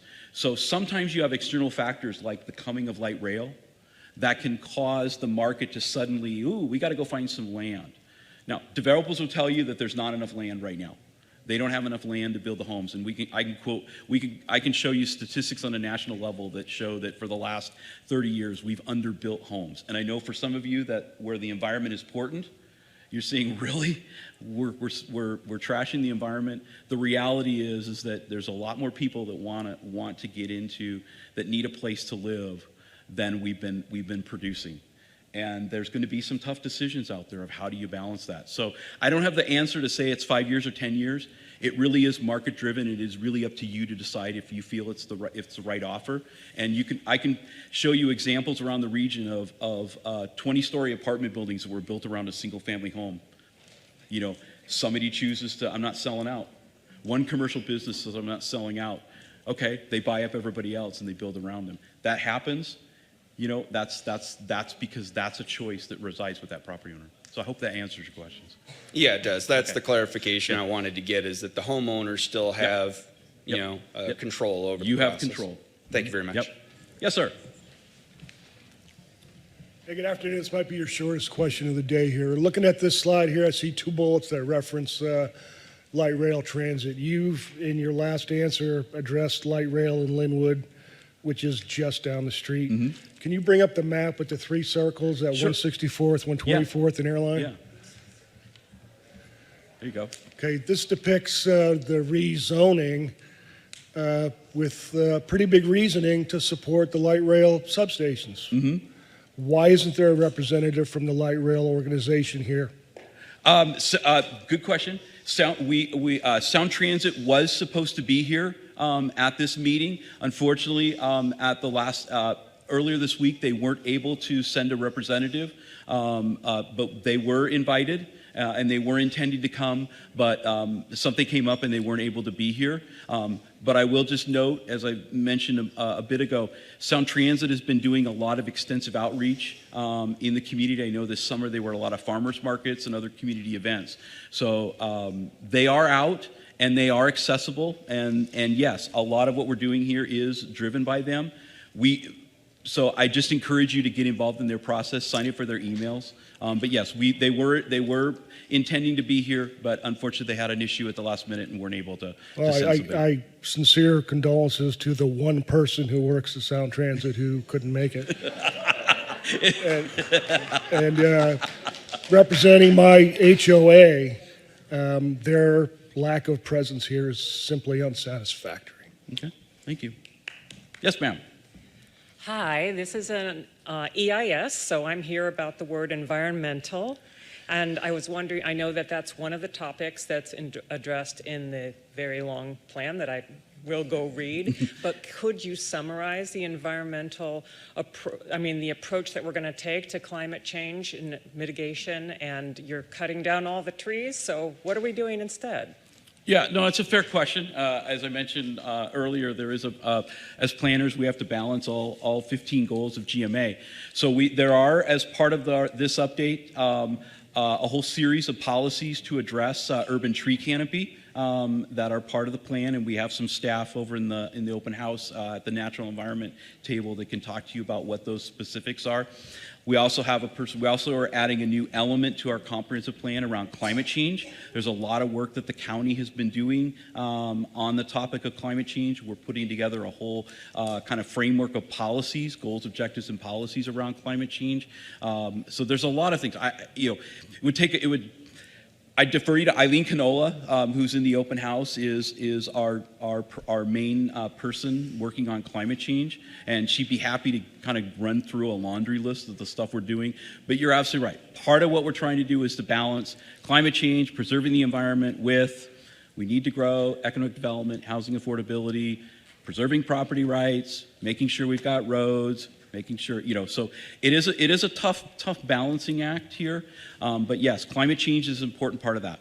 It is an important part. But yes, talk to Eileen, talk to Hillary and Terry Strandberg over there. Terry and Hillary can talk to you about trees and the natural environment, and Eileen can talk to you about climate change. Thank you. Well, I live on Mukilteo Speedway in a manufactured a trailer park. Mm-hmm. There's over 225 of us there. Is that Carriage Club Estates? I'm sorry. Is that Carriage Club Estates? And yep. I'm just taking it very hard because when we first moved there 10 years ago, we bought our double wide for $25,000. Now everybody's trailers are 100,000, 140,000, and up and up. And we could have never gotten into, this is a place where most of us lost our homes in 2008, you know, and we're so thankful that there was a place for us to go. We didn't want to live in apartments. We have a little yard. It's a community, 55 plus. There's 2 generations, 80s, they're in their 80s, and this human factor. I just wonder if it's affordable housing, it's care for the elderly, it's things that you can't hardly replace because you don't have enough land to start over and put your tiny little houses. I'm just upset that everything, where will we go? You can't there's no other trailer park being built. There's no place to go haul your trailer to. They were built in the 70s, and I just wonder if that is do they look at the human factor, you know, seniors, and what do we do with where do we go? We can't stay here. So the short answer to your question is yes. The longer version of the answer is the comprehensive plan in our housing element has some very specific policies regarding preserving mobile home parks.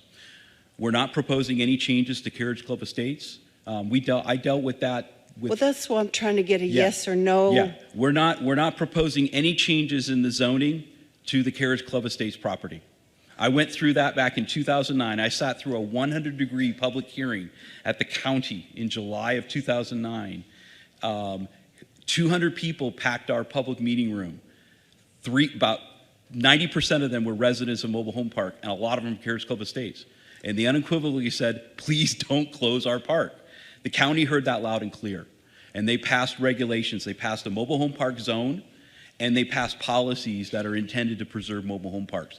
It's a big priority in the comp plan is to preserve mobile home parks for the exact reasons that you laid out, which was it is a community, it is a form of affordable housing. And you're right, we haven't had a new mobile home park built in this county since the late 60s. And there's some reasons for that, you know, but that is an emphasis in the comprehensive plan is not just about building new affordable housing, but how do we balance all the things we've talked about here and preserve that existing affordable housing? Okay. So. All right, thank you. You're welcome. All right, you're going to be the last question since we're getting close to the end of our allotted time here. What? I have a question. Sure. No, go ahead. No, go ahead. I would like to know the exact impacts and changes being planned for the Lake Stevens area, specifically R5 and PRD 7200, and then I believe there was another surrounding area, R 7200. We'll let Frank kind of zip over to where the... So I'm thinking that you're talking about the west side of Lake Stevens, That'd be, yeah, there's a big HOA called Helena Hills in that area, and it's specifically it specifically borders these 3 zones that I saw on your map. Is this side over here? Sunnyside Boulevard? Thank you. Well, it's Vernon Road. It's off of Lending Parkway. It's R5. Lending Parkway.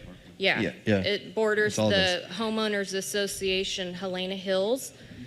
Yeah, so there's right off of Lending Parkway. So one of those projects is already R7200, and it's being brought into the proposal here would be to bring it into the UJ to recognize what already exists there.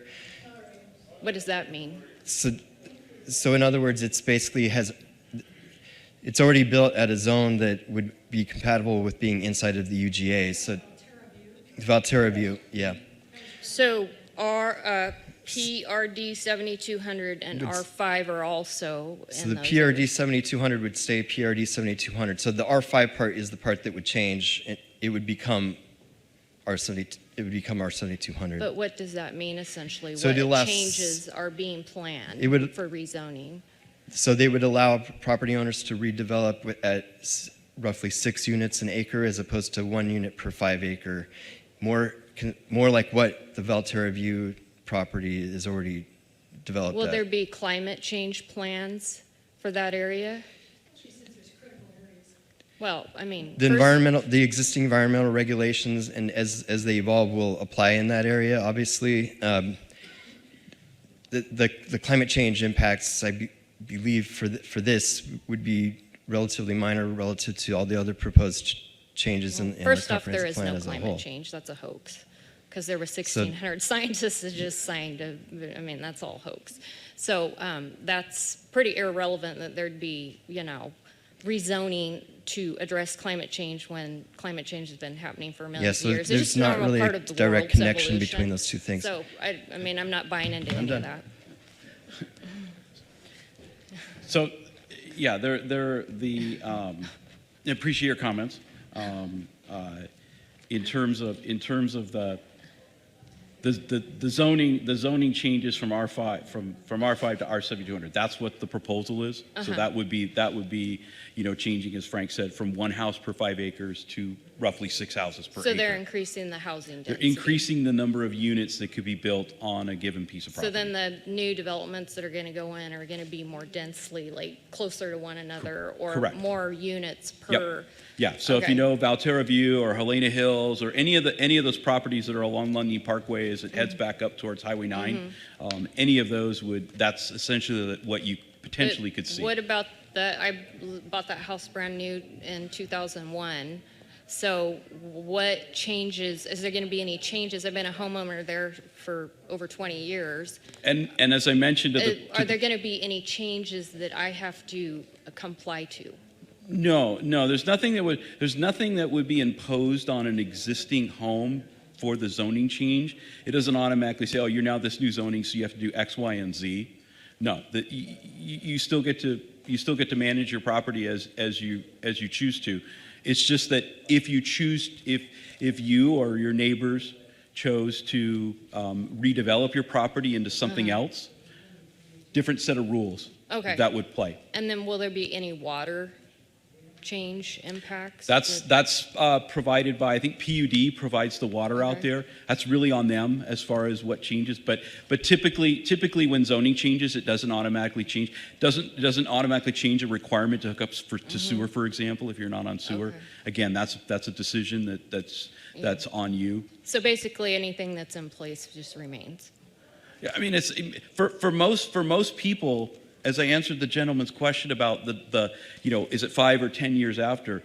Most of the time when zoning changes, it just changes, and it's sort of a non-event. You may notice it as some have asked about your property values. Over time, there may be a shift there. You may, over time, maybe a developer comes knocking and says, "Hey, I'd like to buy your piece of property," but usually it's not like daylight savings time where that time hits and we got to move our clocks forward or backward. When zoning changes happen, okay, it's sort of a non-event to the average person. Most people, it's like, yeah, your zoning changed. Okay, if you want to do something different, there may be a different set of rules. Thank you for your time. So thank you all. I know a few people left, but yeah, we've got a few minutes left over in the open house. Thanks y'all for coming.